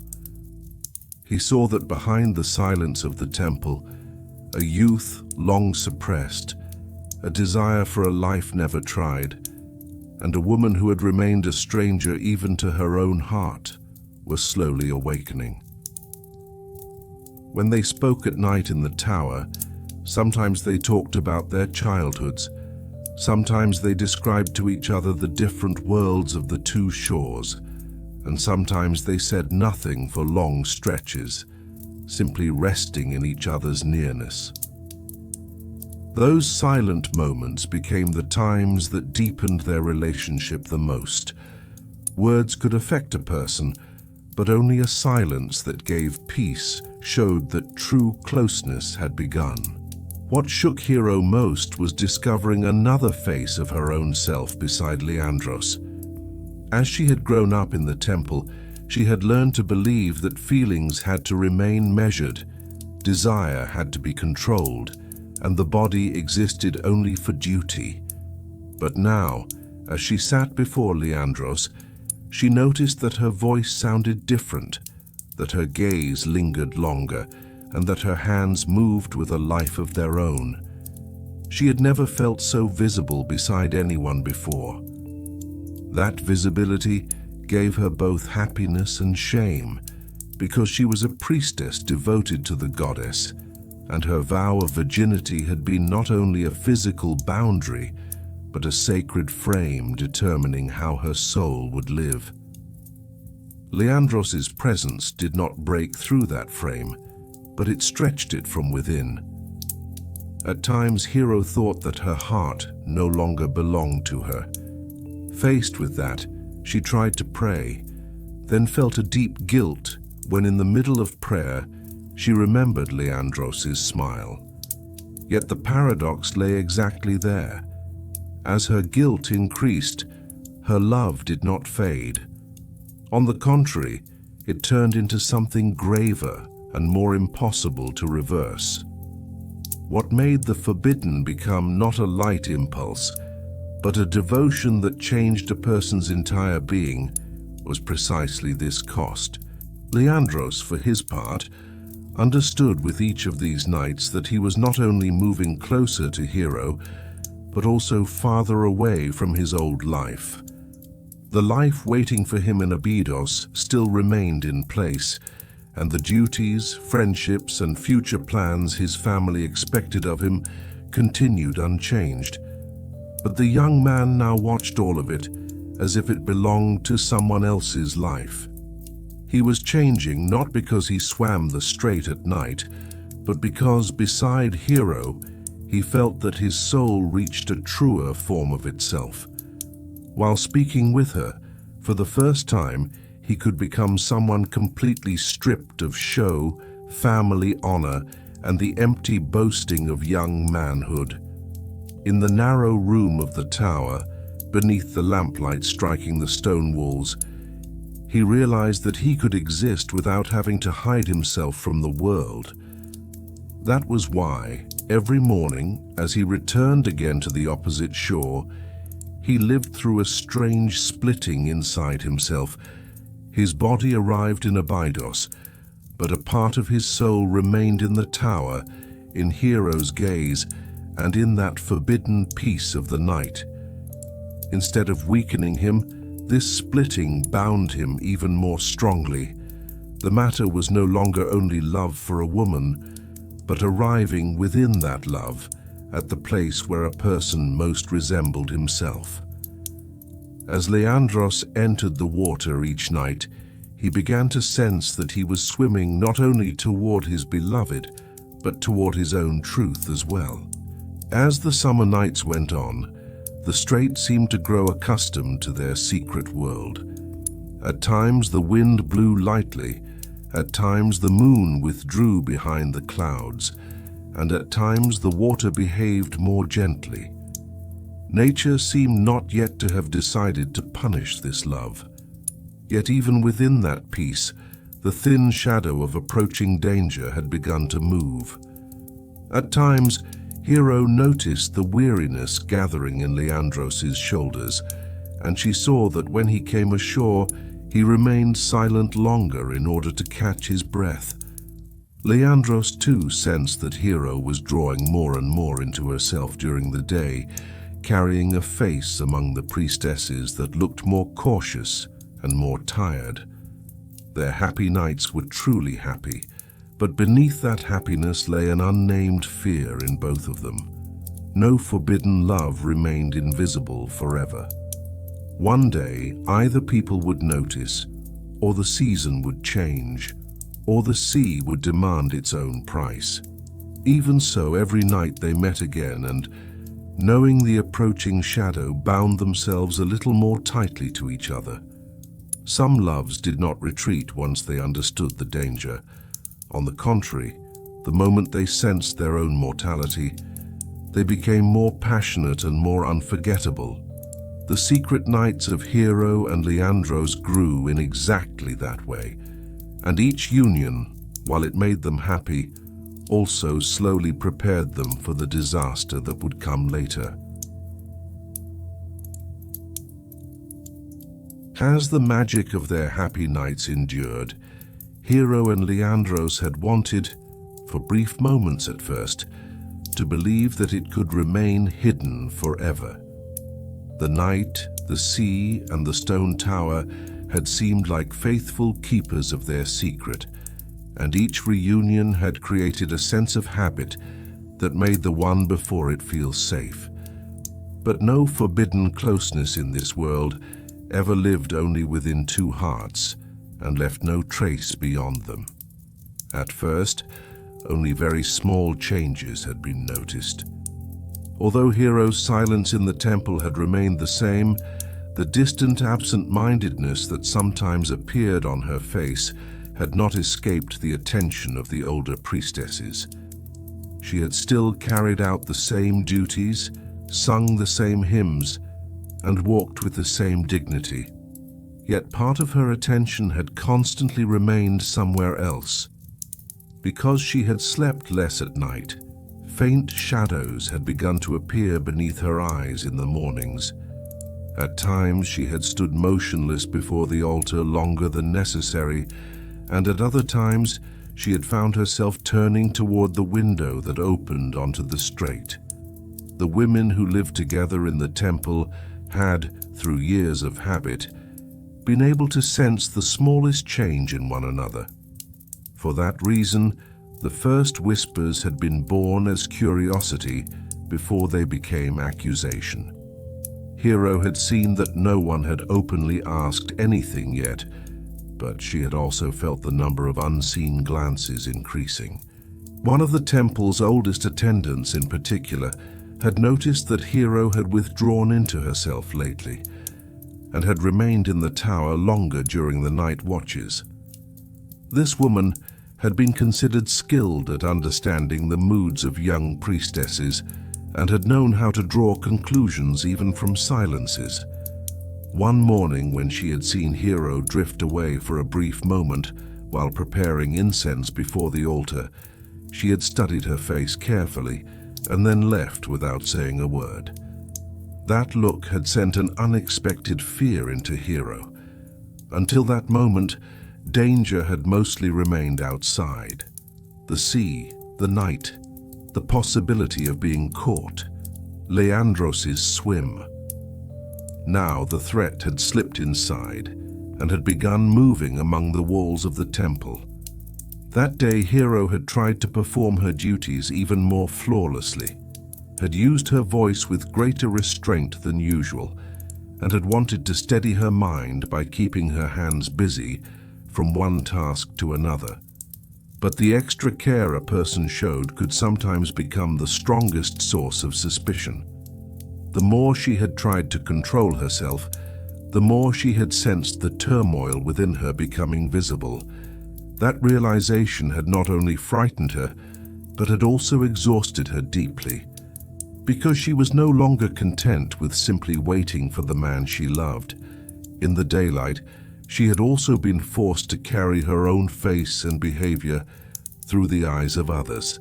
On the Abydos side, similar small signs had begun to appear. Leandros' friends had first noticed that he had been disappearing more often in the evenings, and they had dismissed it lightly, thinking it was a passing desire for solitude or some secret amusement. The young man had quietly slipped away from the harbor at night, and when he returned, he had sometimes carried a faint weariness on his shoulders, traces of salt in his hair, and a distant look in his eyes that had been hard to explain. At first, these things could have been blamed on long hours spent by the sea, but as it repeated, curiosity had begun turning into rumor. One night, one of his friends had jokingly asked whether he had a secret lover on the opposite shore. Leandros had brushed the remark aside with a faint smile, but inside he had felt a sharp jolt, because even a possibility spoken at random by others could sometimes come unexpectedly close to the truth. His father had also noticed that his son had lately risen early from the family table, that his mind had wandered during conversation, and that he had seemed less willing than before to face his daily responsibilities. For the first time, not only the danger of love itself, but also the fact that this love had begun disturbing all the visible balances in his own life had become a serious matter for Leandros. As this pressure increased, the nightly reunions of Hero and Leandros had also begun to take on an entirely different tension. Before, the night had seemed enough to hide them, and the stone tower and the sea had acted like natural allies protecting the secret between them. Now, however, each meeting had been lived not only with longing, but also under the weight of fears carried over from the day. Every time Leandros arrived, Hero had listened more carefully than before, trying to tell whether footsteps or the creak of a distant door had been real or only a trick of her fear. And when Leandros reached the shore, he had begun looking not first into her eyes, but around him for any unusual movement.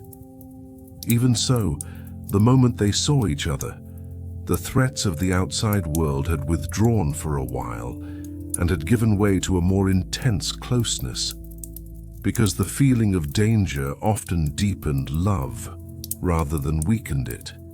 Still, the tone of those nights had changed. No longer had they held only happiness, but also the shadow of an approaching loss. Hero had sometimes fallen suddenly silent in the middle of speaking, and when Leandros had touched her hand, she had not pulled her fingers away. Yet a deep anxiety had remained in her eyes. Leandros had wanted to comfort her, but for the first time, he had also begun to admit within himself that this path had become too fragile to be sustained by courage alone. One night, Hero had finally spoken openly of the pressure inside her. Beneath the flickering light of the lamp, she had looked at Leandros's face for a long time, and had said that she feared these nights could no longer remain only theirs. Her words had come out calm, but deep in her voice the panic she had suppressed for so long had been heard. She had spoken of how the glances in the temple had changed, how the silences of the older women had grown more watchful, and how even her own footsteps had sometimes seemed loud enough to betray her. Then she had added something heavier still, the weight of the vow of virginity she had taken before the altar. As a child, no longer stood over her as only a sacred promise, but as an invisible judgment that watched her with the possibility of being broken again each night. Leandros had listened carefully and had not spoken a single word that made light of her fear, because he had now known that the matter was not only the rules standing in the way of their love, but also the sense of faith and duty that had shaped Hero's entire identity. When the young man had taken her hands, he had done it to comfort her, but at the same time he had faced a sharp truth in his own heart. This love had asked not only for the courage to meet, but also for a greatness of spirit strong enough to bear the price of every meeting. After that night, both of them had understood that happiness alone was no longer enough. Their love had grown, deepened, and settled into an indispensable place in each other's lives. Yet for that very reason, it had also become more fragile.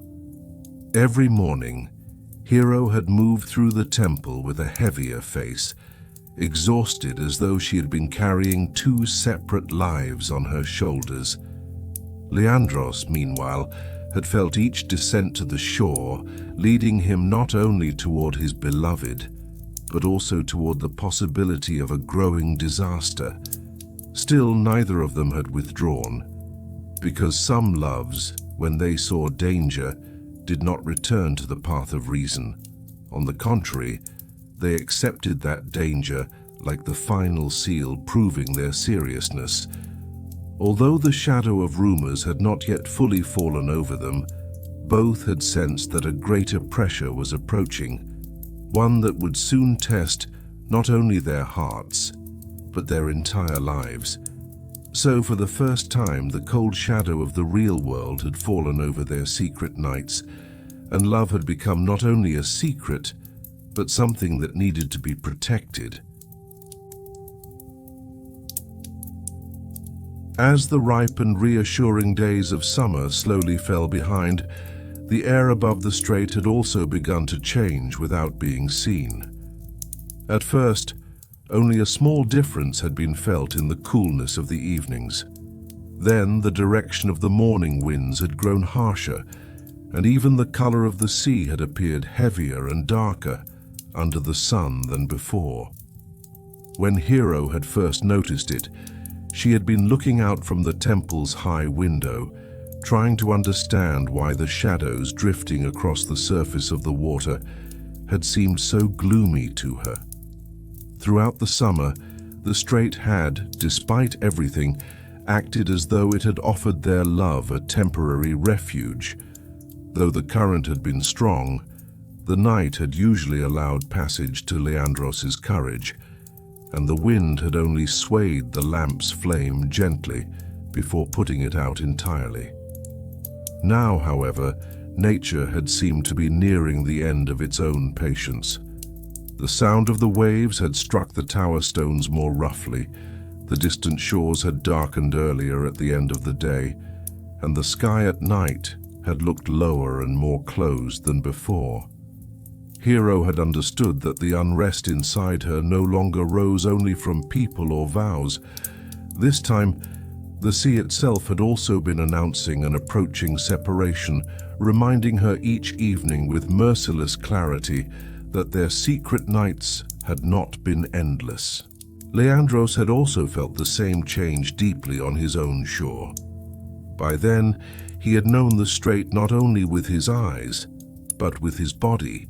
He had learned which nights the water became more stubborn, when the wind sounded light, but in truth made the swim heavier, and at what hours of the night the current slyly pushed a person sideways. Through the summer, that knowledge had given him courage, making each swim a little more conscious and a little more controlled. But as the season had begun to turn, that same experience had now started to trouble him, because to know the sea had also meant noticing its changing nature. On some evenings, when he had gone down to the shore, he had felt a bad possibility beneath the surface force of the waves that had seemed unimportant at first glance, yet he had still been unable to turn himself back. Every day that passed without seeing Hero had begun to feel to him like a fragment of life that was incomplete and half-lived. For that reason, he had no longer swum with courage alone, but with stubbornness as well. But for the first time, he had honestly admitted that with each stroke, the possibility of death had drawn a little nearer. That admission had not stopped him, but it had cast a shadow over his joy. Because when a person moved toward what he loved and realized that the path was becoming more dangerous, grief inevitably mixed into his happiness. During those days, the meetings between Hero and Leandros had grown both more intense and more fragile. In earlier nights, once they reached each other, the longing between them had covered everything, and the hours that remained had seemed to pass outside the world. Now, however, the fear of separation had entered every reunion as well. Hero had noticed that when Leandros reached the tower, he had needed a little more time in silence to catch his breath, and she had seen the weariness on his shoulders becoming more visible. Although the young man had tried to hide it, it had not escaped Hero's eyes. And as she watched the water dripping from his hair, the line of salt on his lips, and the faint shadow that remained in his eyes even when he smiled, she had inwardly trembled. When they spoke, they had begun talking not only about the past or about each other, but also about the approaching winter. The moment that word had been spoken between them, it had ceased to be the simple name of a season, and had sounded almost like another name for fate. At times, as Hero looked at his face, she had sensed that these nights were numbered, and because of that feeling, she had clung with greater attention to every word, every glance, and every silence from Leandros. Because happiness touched by mortality made a person live it more intensely, but at the same time, it also made that person taste the pain of the coming loss in advance. One night, while the wind had turned more harshly than before around the tower, Hero had spoken aloud for the first time of the thought of withdrawing. As she said it, her voice had come out neither commanding nor certain. It had sounded more like the fragile voice of someone trying and failing to persuade her own heart. She had said that she could no longer see Leandros crossing those waters each night as only a miracle or an act of courage, and that she feared the Strait would demand a little more from him with every swim. Then she had said something even harder. Perhaps the greatest test of their love would not be to meet, but one day to give up meeting. When those words had hung in the air, the lamp's flame had flickered for a moment, as though even the silence in the small room had grown heavier. Leandros had understood Hero's fear, but his heart had not been able to accept the retreat she proposed, because the idea of separation had seemed to him not only like pain, but like the loss of the very meaning of his life.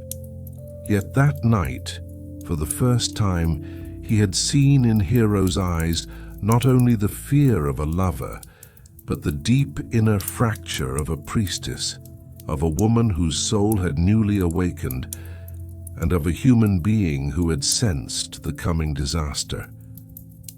For that reason, he had remained silent for a long time before answering, and in that silence he had felt his own helplessness growing too. When Leandros finally spoke, his voice had come out lower and heavier than on previous nights. He had admitted to Hero that he had also noticed the sea changing, and that each night when he saw the tower's light, he carried as much fear in his heart as joy. But then he had said that the emptiness the nights without seeing her would create within him did not seem lighter than the danger of the sea. This had not been the word of a defiant Hero, but the honest admission of a man who knew how vulnerable love could make a person. Hero had not looked away as she listened, because for the first time she had heard the fragility behind Leandros's courage so clearly. Both of them had wanted to protect each other, yet they had been unable to bear the possibility that the only way to do so might be to stay apart. And it was there that the true tragedy had begun, slowly, to take shape. Fate had not yet struck its blow, but they had already carried a dark intuition that it would come. Even so, neither had Hero been able to decide to extinguish the lamp, nor had Leandros been able to turn back from the shore. Thus, the turning of the season, rather than diminishing their love, had intensified it even more, making each reunion more precious, each parting more painful, and every night a little more like the last. The Strait had no longer been only the road between them. It had been turning into the silent and cold herald of the loss to come. The turning of the season had no longer remained a change that could only be sensed. It had become a harsh reality that was clearly felt along every shore of the Strait. The sky had not fully cleared for days. The mornings had begun with a grey haze, and the evenings had fallen early before they could reach the familiar golden light of summer. From the tower's high window, Hero had watched this change each day with growing anxiety. Even though the sea still looked enchanting from a distance, to her eyes it had begun to carry more threat than beauty. The rhythm of the waves had grown irregular, and on some nights the wind had suddenly changed direction, leaving the lamp's flame barely able to remain alive. The air in the temple had also grown heavier. The faces of the old priestesses had looked more silent, and the servants' footsteps had seemed more careful. It was as though not only nature, but human instinct as well, had sensed an approaching breaking point. Hero's own heart, however, had carried a darker warning than any of these outward signs. In recent days, she had been unable to fall asleep at night. Whenever she closed her eyes, she imagined Leandros struggling alone in the dark water, and she had not been able to tear that image from her mind. Love had no longer seemed to her like happiness alone, but like the ache of a loss that had been felt before it arrived. On his own shore, Leandros had been living under a similar weight. During his recent swims, the sea's familiar playfulness had given way to a more serious sense of resistance, and every blow from the water had shown him that this path would not remain the same forever. Even so, Staying away without seeing Hero had become harder for him than accepting the danger. During the day, when he sat among his friends, their voices struck his ears like meaningless sounds drifting from far away. At the family table, when his father spoke of the future, of responsibilities and of acting wisely, it all sounded like dry advice about order beside the call rising inside him. Yet the part of Leandros that had changed had not only been the increase of his passion, he had no longer trusted his own courage as easily as before, because the more he came to know the sea, the more he learned how limited human strength truly was. Winning every swim had not guaranteed that the next one would end the same way. At times, when he stood on the shore and looked at the outline of the tower emerging in the darkness, a very thin but stubborn fear rose within him. That fear did not turn him back, but it made every step feel heavier. For the first time, he had begun to feel his own mortality as clearly as the greatness of his love. In those days, the tone of the meetings between Hero and Leandros had also changed deeply. Once the nights had given them the feeling of a brief eternity outside the world. Now each reunion had been lived with the knowledge of an approaching end. Whenever Leandros came ashore, Hero tried to smile as she saw the more visible exhaustion resting on his shoulders, but she could no longer hide the fear in her eyes. Leandros, too, had noticed that when Hero welcomed him, she no longer carried the astonished happiness of those first nights, but the deep, watchful attention of someone afraid of losing what she loved. They had spent longer hours talking in the tower at night. Sometimes their words tangled together, and sometimes even the simplest sentence felt unexpectedly heavy. They had not spoken openly about the future, because both of them knew that future could not be clearly built. And yet the same thought had moved through every silence. How much longer could this path be sustained? At times, when Hero looked at Leandros's hands, she imagined the struggle those hands faced every night against the water and the rocks, and the thought that her own call was drawing him a little closer to death shook her. Leandros, in turn, saw that Hero's gaze carried not only love but conscience as well, and he had begun to face the possibility that he was not only the man who loved her, but also the one who wounded her. One night, Hero had spoken more openly of the fear that had been growing inside her for days.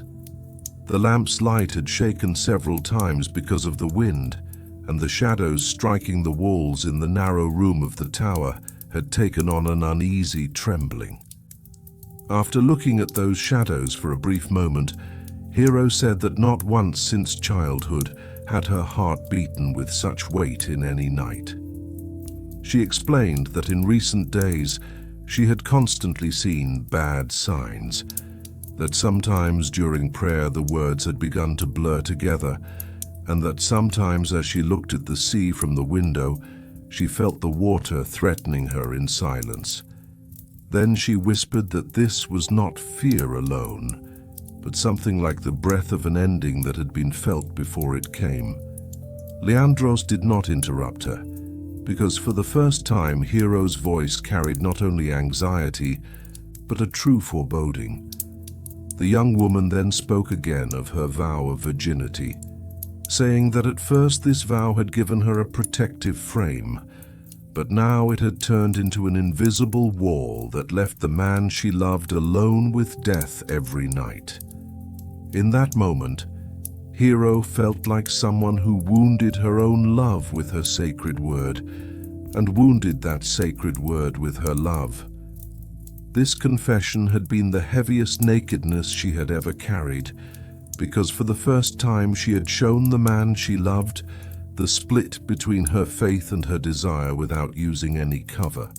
That night Leandros tried to comfort Hero, but he understood that it was no longer as easy as before. Once, a few firm words, a glance, or a silence filled with courage had been enough to give strength to them both. Now the sense of approaching disaster made simple comfort seem small.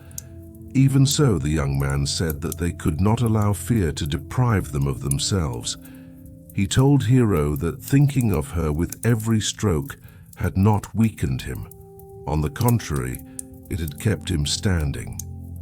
Yet even as he spoke those words, he felt a crack within himself, because for the first time, while he was trying to drive away Hero's fear, he honestly knew that he too carried a part of that same fear.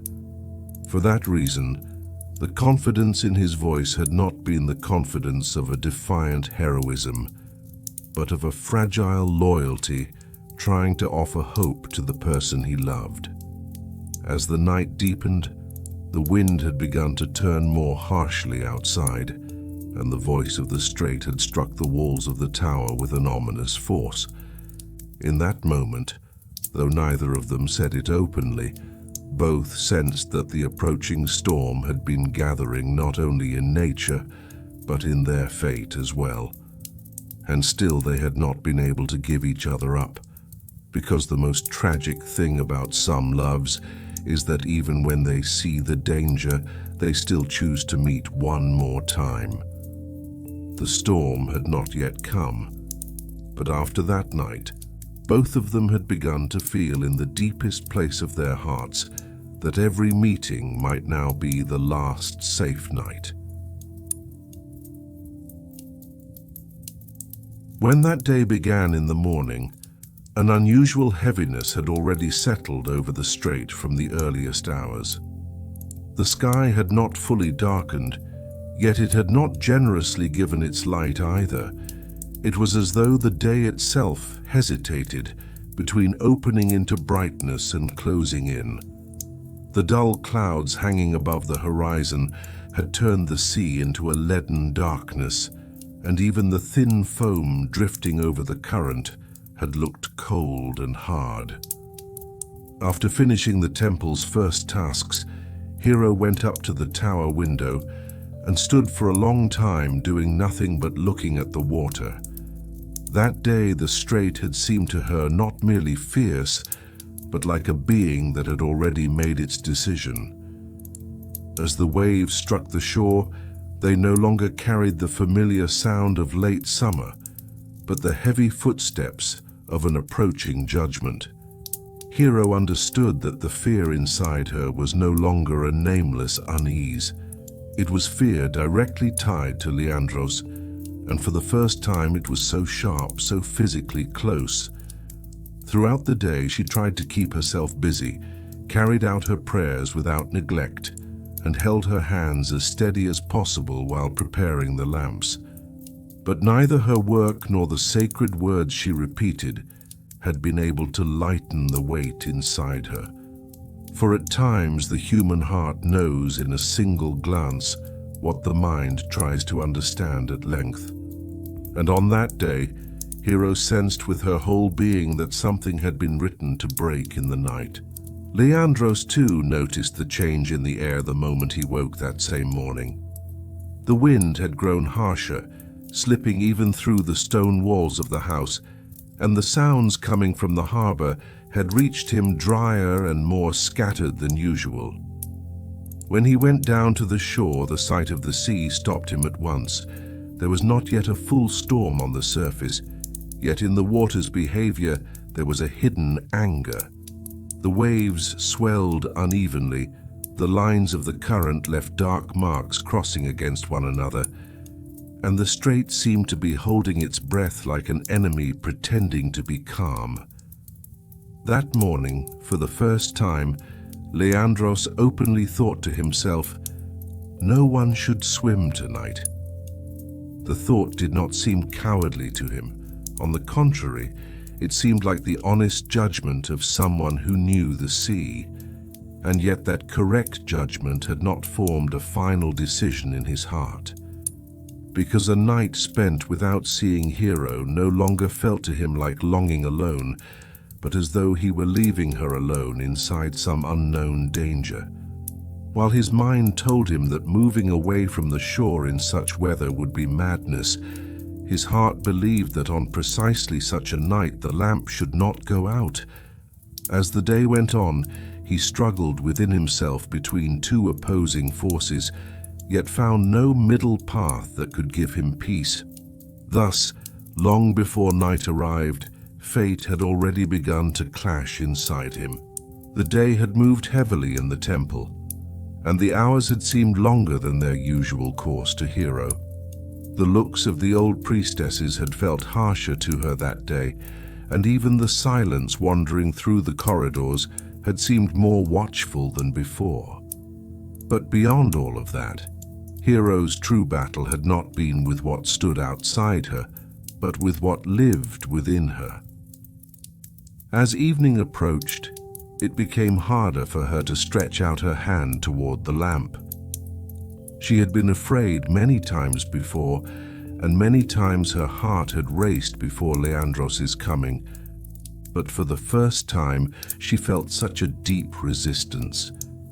It was as though not only her hand, but her entire being drew back from lighting that small flame. Her vow of virginity, her sense of duty, the quiet order of the temple, and the shadow of the approaching storm had all settled on her shoulders at once. For one moment she thought it might be possible not to light the lamp at all. In that case, Leandros might wait on the shore, and when he failed to see the light he would turn back, and the possibility of death would not take bodily form in the water that night. But immediately afterward she felt that if she did not light the lamp, it would mean not only preventing a swim, but abandoning the man she loved to the darkness with her own hands. Because by then, in their love, the light had become not only a sign that guided the way, but the only proof that a heart on the opposite shore was still waiting. As Hero straightened the wick with trembling hands, her eyes filled with tears, and she understood that she stood at the edge of a decision for which she could not fully answer either to the goddess or to herself. When evening darkened and the first harsh winds began to circle around the tower, Hero finally lit the lamp. But that lighting carried none of the quiet acceptance or hidden joy of the earlier nights. As she placed the flame by the window, her face held an expression torn between prayer and fear. With every blow of the wind, the lamp's light bent, trembling before the glass like an uncertain star. As Hero stood by the window looking toward the opposite shore, her heart nearly no longer fit inside her chest. Would Leandros see this light? And if he saw it, would he take it as a call or as a warning flickering in the middle of danger? On the other side, Leandros stood on the darkening shore, his eyes fixed on the tower while the wind struck his face. For a long time he could make out nothing, and then for one moment a small trembling light appeared in the far darkness. That light was not steady, and it gave no confidence, yet it seemed stronger precisely because of that fragility, because it told him that Hero shared the same fear that night, and despite that, had still chosen to wait. The moment Leandros saw the light, his last hesitation began to dissolve. He knew this was not wise, and he knew the sea was wilder this time. But on some nights, a person obeys not the correct judgment of the mind, but the final call the heart directs at him.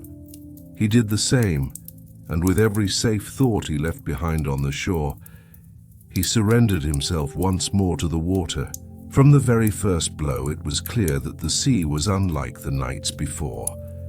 The water struck his body, not with an ordinary cold, but like a living force directly pushing against him.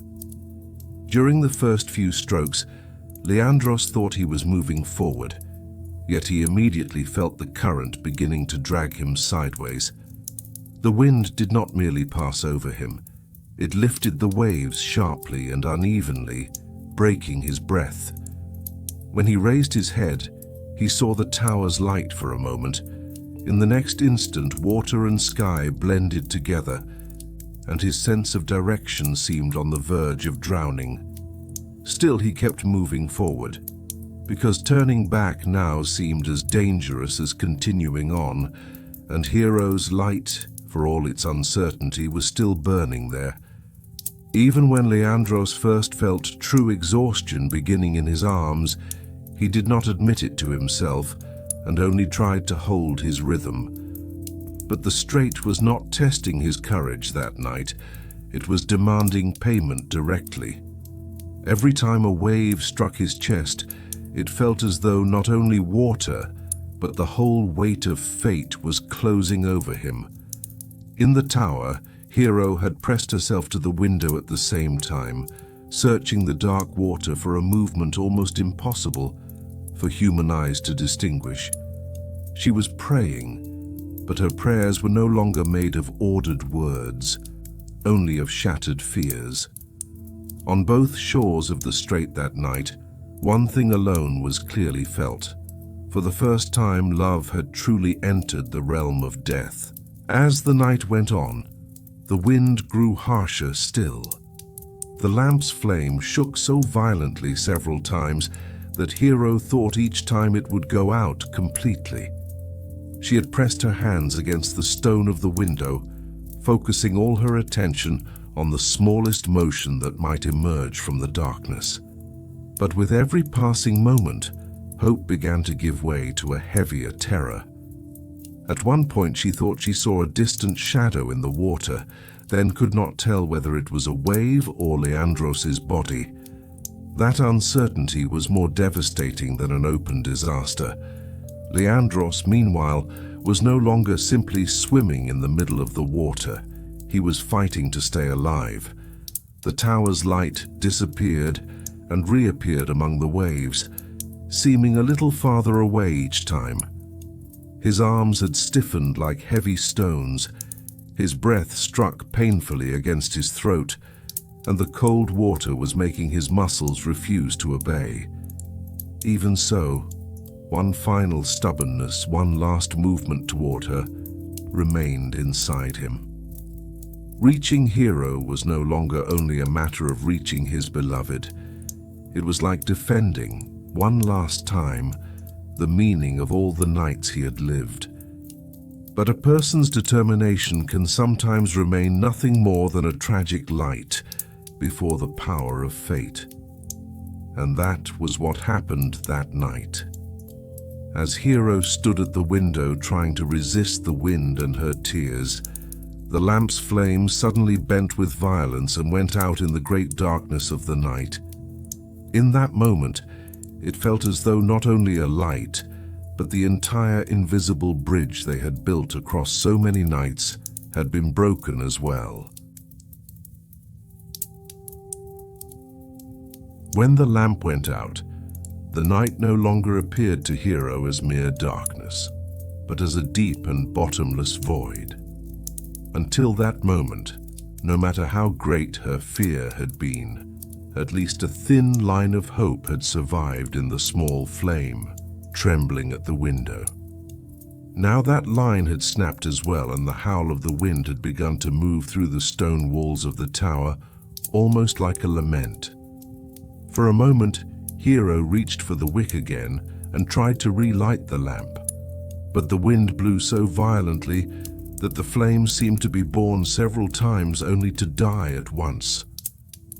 That small failure made the terror growing inside her even more tangible. When she ran back to the window, she could no longer make out anything on the dark surface of the water. Unclear movements that resembled Leandros's shadow mixed with the foam of the waves, and her eyes, crazed with fear, tried to turn every shape into a human figure. That night, Hero understood for the first time that she was truly helpless.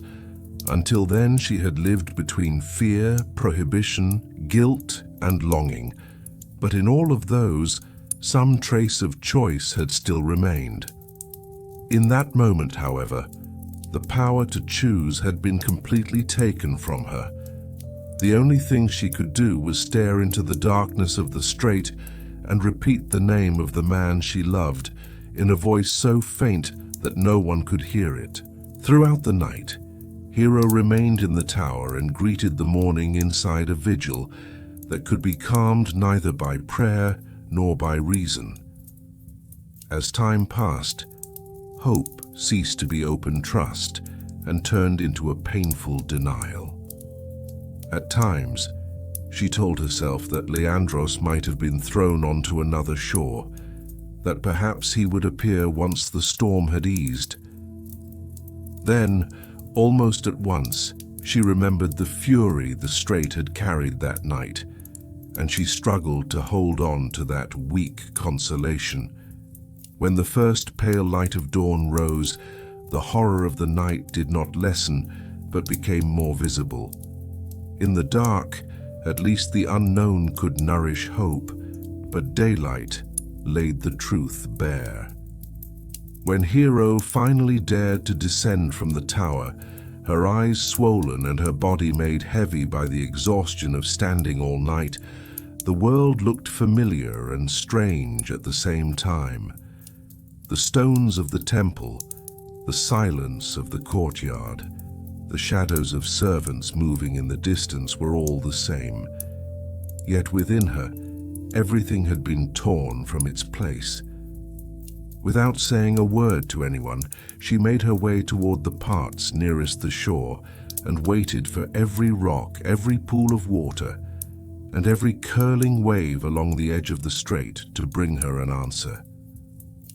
But that answer came in a form heavier and more merciless than she had imagined. As the morning advanced, an uneasy movement began among a few fishermen and servants walking along the shore. At first, there were gestures exchanged from a distance. Then several people moved in the same direction with quiet but hurried steps. In that moment, before Hero had even seen what had happened, she felt that her heart had already recognized the truth. A sudden cold spread through her body. Though her feet moved across the stones, it felt as if she no longer carried her own weight.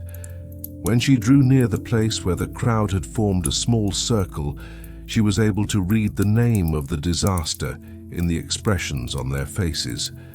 No one dared stop her, because there was such naked fear in her eyes that words had clearly become useless. When Hero passed through the circle, she saw the body that had washed ashore. Leandros lay there, motionless among the wet stones and the retreating waves.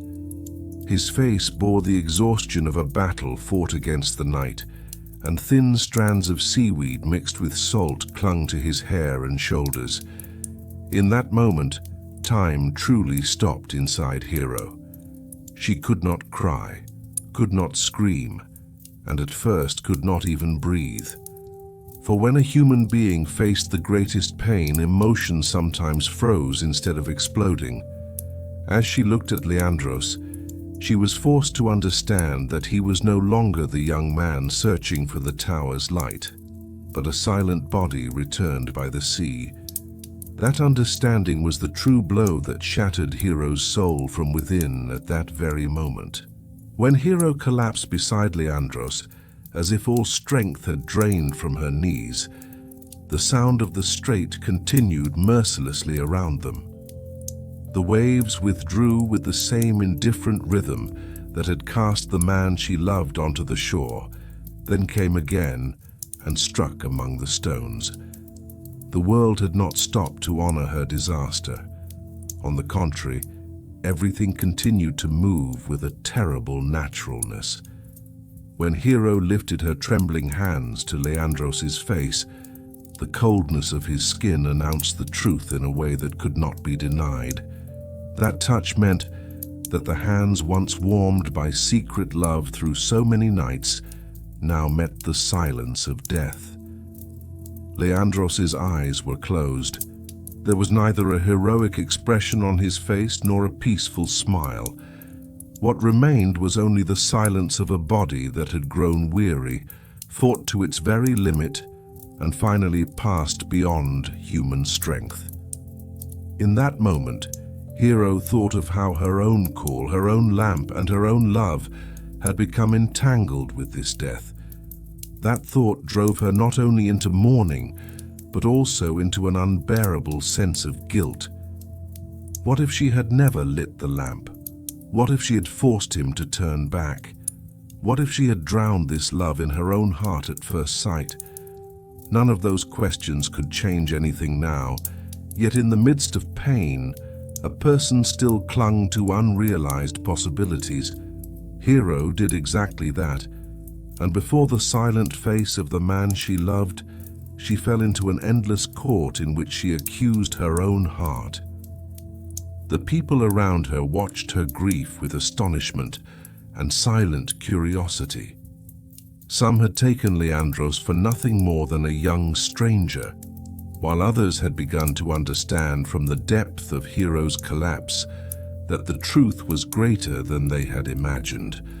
But in that moment, neither the gaze of others nor the whispers that would follow held any meaning for Hero.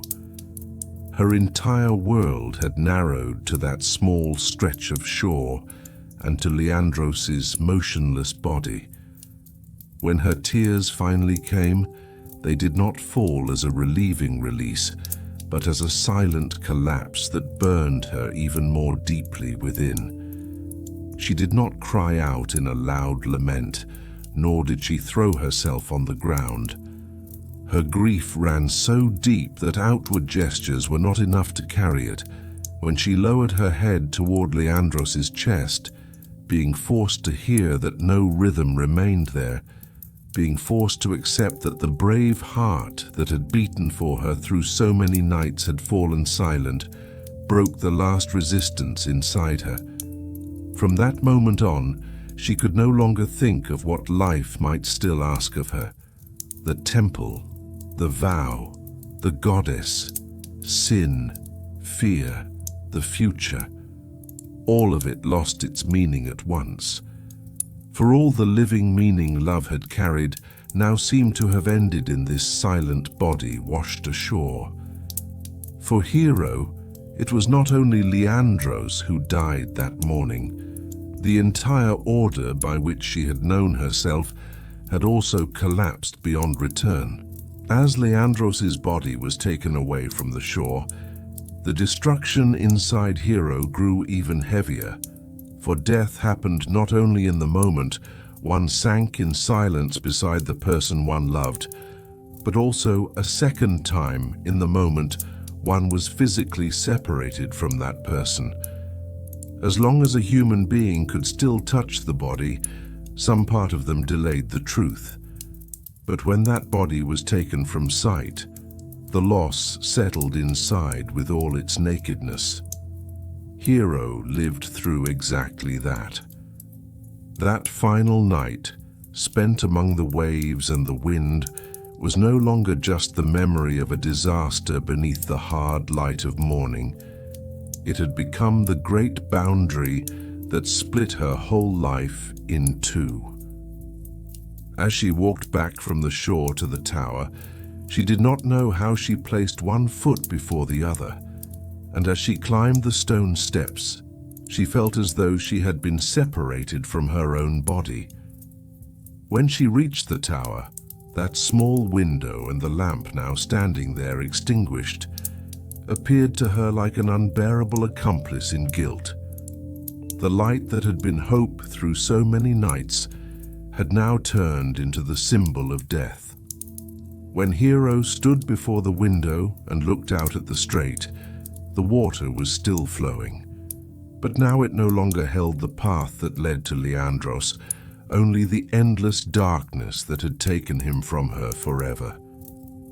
In that moment, a decision was born, one she had not yet spoken to anyone, but which had begun to take shape in the deepest place of her soul. For some griefs did not call a person back to life, but summoned them to walk into that loss after the one they loved. Hero's collapse at this point had not turned only into mourning. It had also become the seed of the silent will that would lead her to the final step.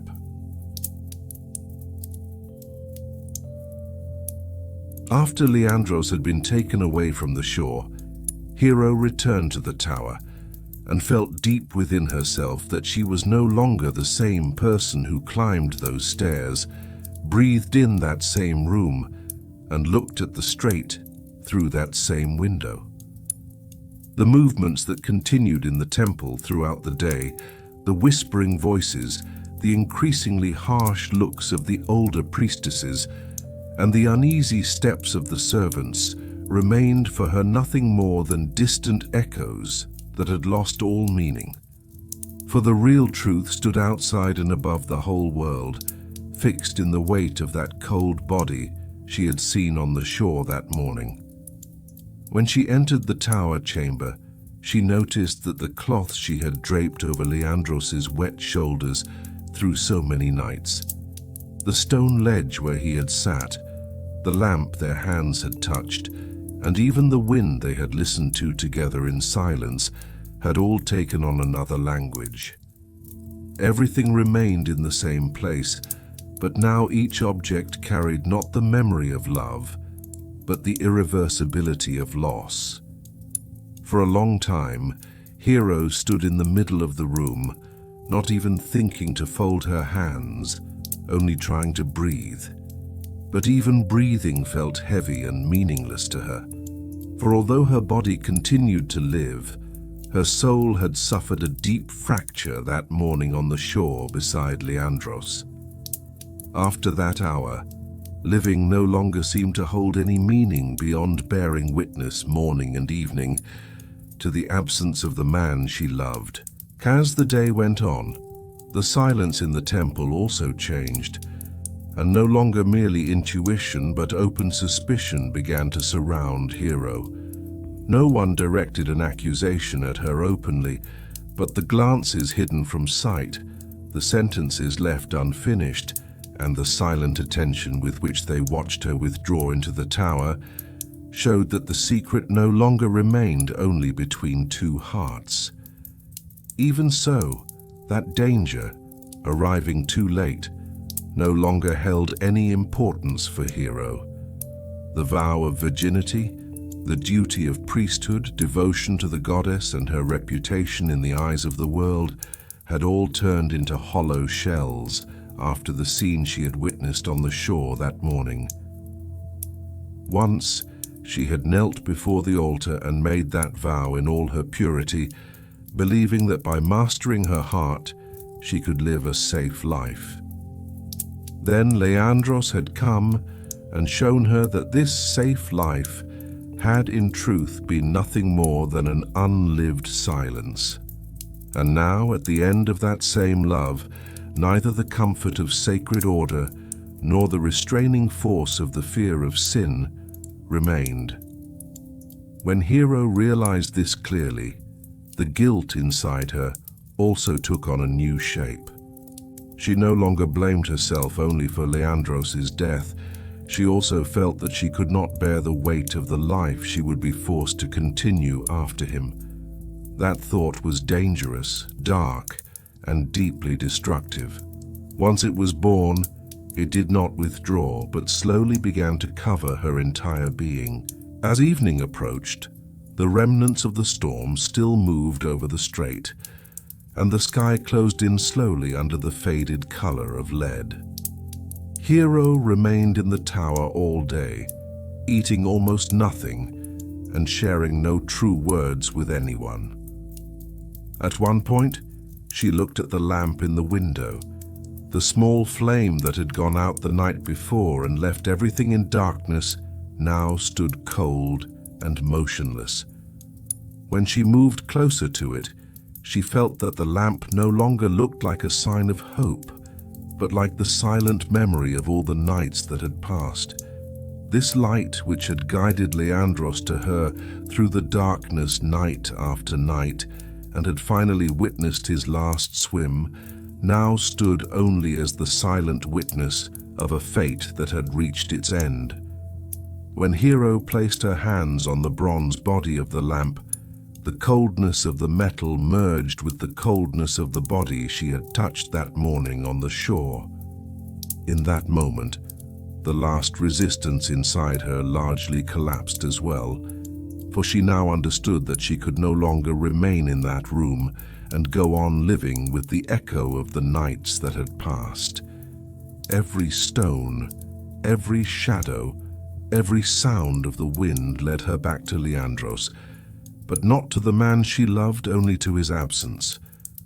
A person could sometimes endure pain, but could not endure living while looking every day at the place love had emptied out. Hero grasped this with complete clarity. That evening the tower no longer seemed a refuge to her, but the final threshold where an unbearable farewell reached its completion. When the sun withdrew its last light and left an early darkness over the strait, Hero climbed with heavy steps to the highest part of the tower. As she ascended the stairs, she carried neither panic nor scattered frenzy. On the contrary, there was a frightening stillness on her face. For after the greatest pain, a person did not always go mad. Sometimes they began to see everything with unbearable clarity, though that clarity was not always saving. Hero's final decision was born in exactly that way. She rose not like someone thoughtlessly swept along after the man she loved, but like someone who felt the life inside her had been hollowed out, and every breath that remained had diminished. When she reached the top, the wind lashed her hair and veil harshly, and the moan moving among the stones struck her ears like a lament. Below, the strait looked dark, deep, and indifferent. The water that had taken Leandros the night before continued with the same cold flow that day as well. When Hero looked at that wide darkness, she felt no fear, for pain had passed beyond fear. In her eyes, death was not a solution, but a darkness in which hope and all sense of direction had completely collapsed. Light had been the thing that first bound Leandros to her. Now, in the absence of that light, only a silence remained that was almost impossible to bear. That silence gave rise within her to a heavy and shattering emptiness. What passed through Hero's mind in that moment was as intense as a lament, yet as silent as a prayer. She remembered her childhood, the cool stones of the temple, the hymns the older priestesses had taught her, the restrained loneliness of her youth. The moment she had lifted her head in the courtyard on the day of the festival and met Leandros's gaze for the first time, and every night that had followed with the same clarity. The hours she had waited at the tower window, the secret rhythm of the strokes crossing the strait, the whispers, fears, silences they had shared in the narrow chamber under the lamp's light, and finally that terrible morning. All of those memories joined inside her as one long line of fate. Hero knew now that this line would not turn back. Her vow of virginity had not protected her, and love, at the very moment it had let her taste the world, had also shown her how fragile that world could be. Even so, she did not deny the reality of that feeling, for the long and flawless life she would have lived without knowing Leandros now looked empty and pale to her. Though she had suffered, she knew that love had been real, and with the same honesty, she accepted that for the first time in her life she had truly lived. That was why her final decision was born not only from helplessness, but also from a devastation that had become impossible to carry. The choice she made after the man she loved was not a victory to be glorified, but the tragic result of deep loss and collapsed hope. When the wind struck hard once more, Hero looked at the strait for the last time. She did not think of the people gathered below, nor of the things that would be said the next day. In that moment, the world for her consisted only of the dark water, the high stones, and the absence of Leandros. Her lips parted slightly, perhaps a prayer, perhaps the name of the man she loved, or perhaps only a broken breath mixed with the night. Then she let herself fall from the edge of the tower into the void. The movement was neither hasty nor careless. On the contrary, it was the final shape of a destructive decision that had ripened within her all day. As she fell, the wind opened her veil for a moment, as if the sky itself had wanted to hold her one last time. But fate had already given its verdict. A brief moment later, the dark waters of the Strait took Hero as well. Thus, the secret love that had begun in the tower reached an irreversible end within those same waters. Hero and Leandros would no longer be remembered through the fragile bridge built night after night between two shores, but through the heavy memory left behind by loss and silence. That night, the Strait swallowed not only two lovers, it also set the final seal that turned their story into a legend too sorrowful to ever be erased from human memory.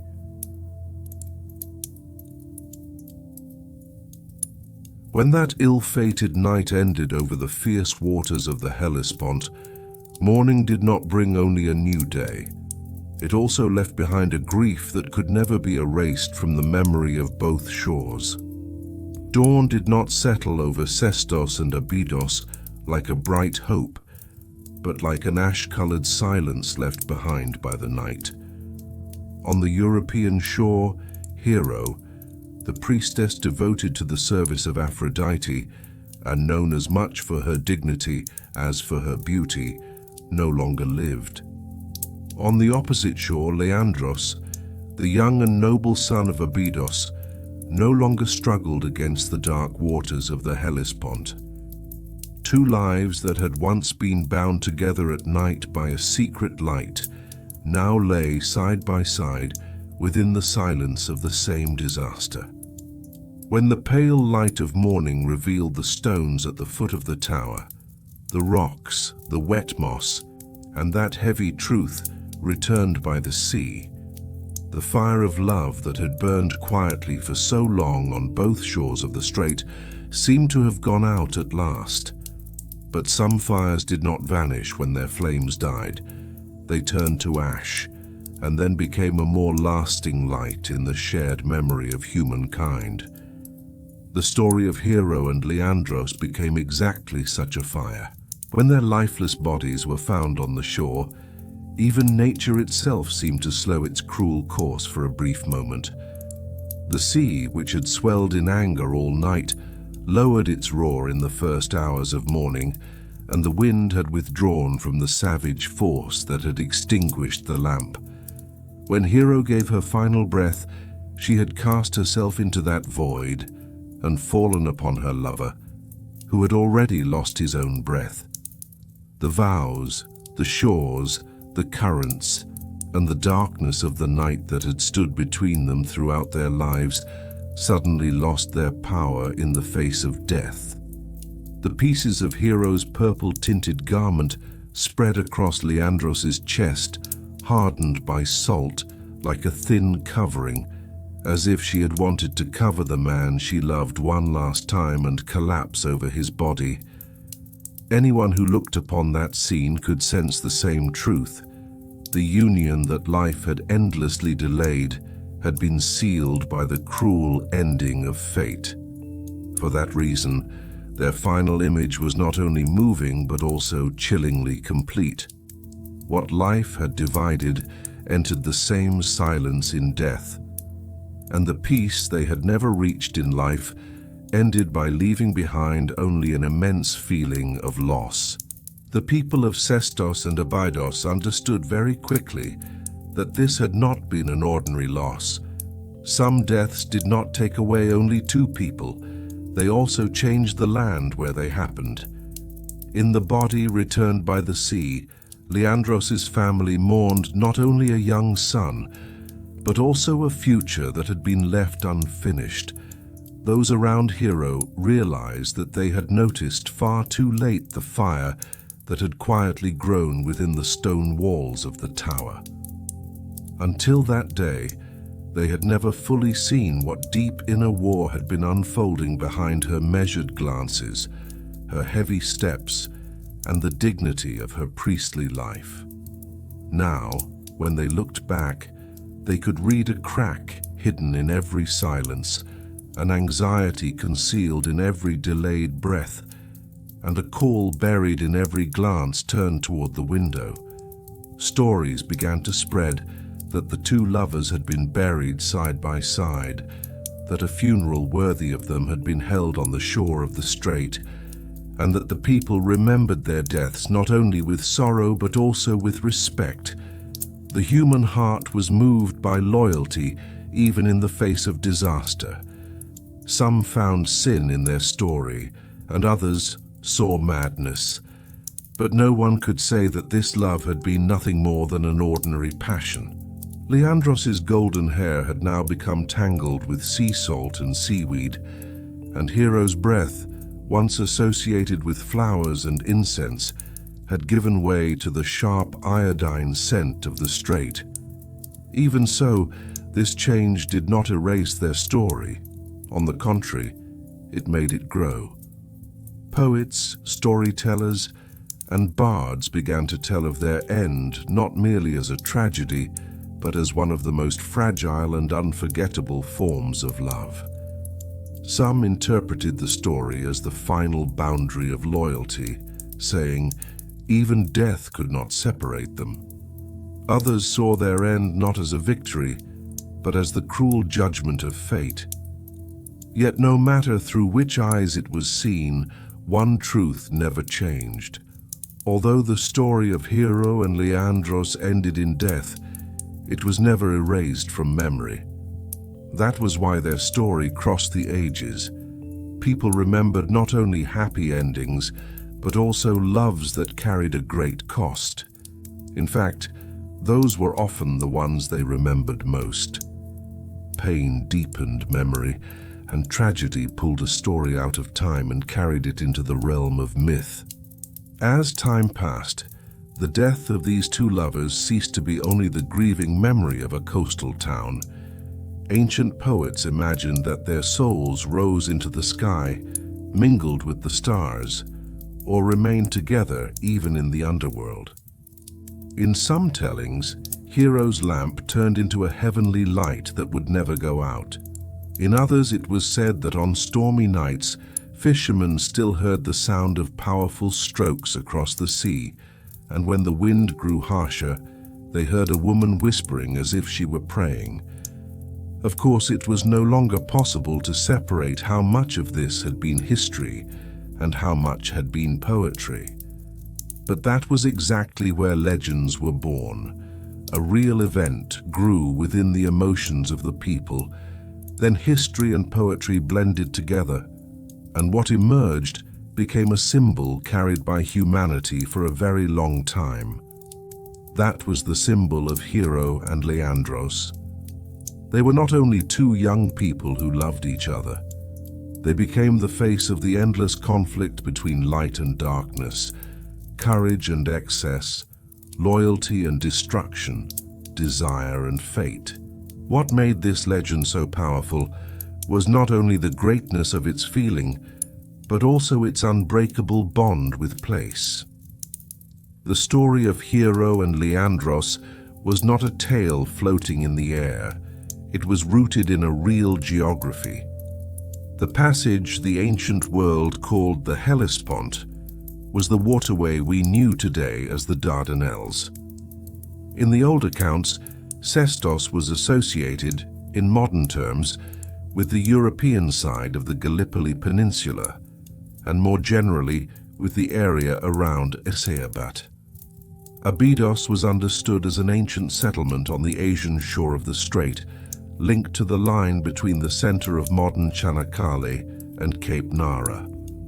Their story, then, belonged not only to imagination, but also to two real shores facing one another. Even today, a glance at the map could show how those two shores looked at each other, and how deceptively short, yet how dangerous the water between them truly was. For that reason, the legend drew strength from geography, and geography gained meaning from the legend. The strait became not merely a strategic route crossed by ships, but a passage where love, loss, and human will were tested. Although the original story of Hero and Leandros took shape in the Hellespont, in other words, around what we knew today as the Dardanelles, that love later spread into a broader cultural memory. The Maiden's Tower in Istanbul in particular was referred to in some Western sources and later accounts as Leander's Tower. That did not, of course, mean that the real setting of the legend had been Istanbul, but it did show how the motifs of the tower, the light, the separation, and the love that crossed the sea had become intertwined in popular memory. In this way, the story of Hero and Leandros continued to live not only on the shores of Çanakkale, but also in the cultural imagination of a larger maritime civilization. The image of a light burning in a tower and a forbidden love moving toward it took hold in different stones in different cities, yet never lost the tragic fire at its core. That showed us something important. Great legends were born in one place, but they never remained in only one place. Even so, reading this story only as a romantic glorification would have been incomplete. The greatest legacy Hero and Leandros left behind was not only an unforgettable love, but also a harsh lesson. That lesson was this: passion could give a person a courage that ordinary life never could. But when it completely silenced the voice of reason, time, and limits, that same passion could also turn into disaster. Night after night, Leandros did not merely cross a stretch of water. In order to reach the woman he loved, he challenged nature, darkness, social prohibitions, and the limits of the human body. Hero had not simply lived a love story either. She had been torn between the vow of chastity she had made in childhood and the heart that later awakened within her, and in the end she had been severed both from the sacred order and from her own inner peace. For that reason, their tragedy could not be summarized merely by saying they loved deeply and died. They were an ancient mirror showing how love could elevate a human being and at the same time leave that person defenseless. The second lesson that came from their story was even deeper. True love was not only the desire to be united, but also the wisdom needed to keep one another alive. Hero's lamp was not merely a light calling to her lover. It was a symbol of trust, direction, and a heart still waiting on the opposite shore. Leandros' swim was not only courage, but also a symbol of the human tendency to deny personal limits. When the storm came, even the strongest desire could not erase the harshness of nature and fate. For that reason, their story did not diminish love, but it did show in painful clarity how fragile love became when it was separated from responsibility.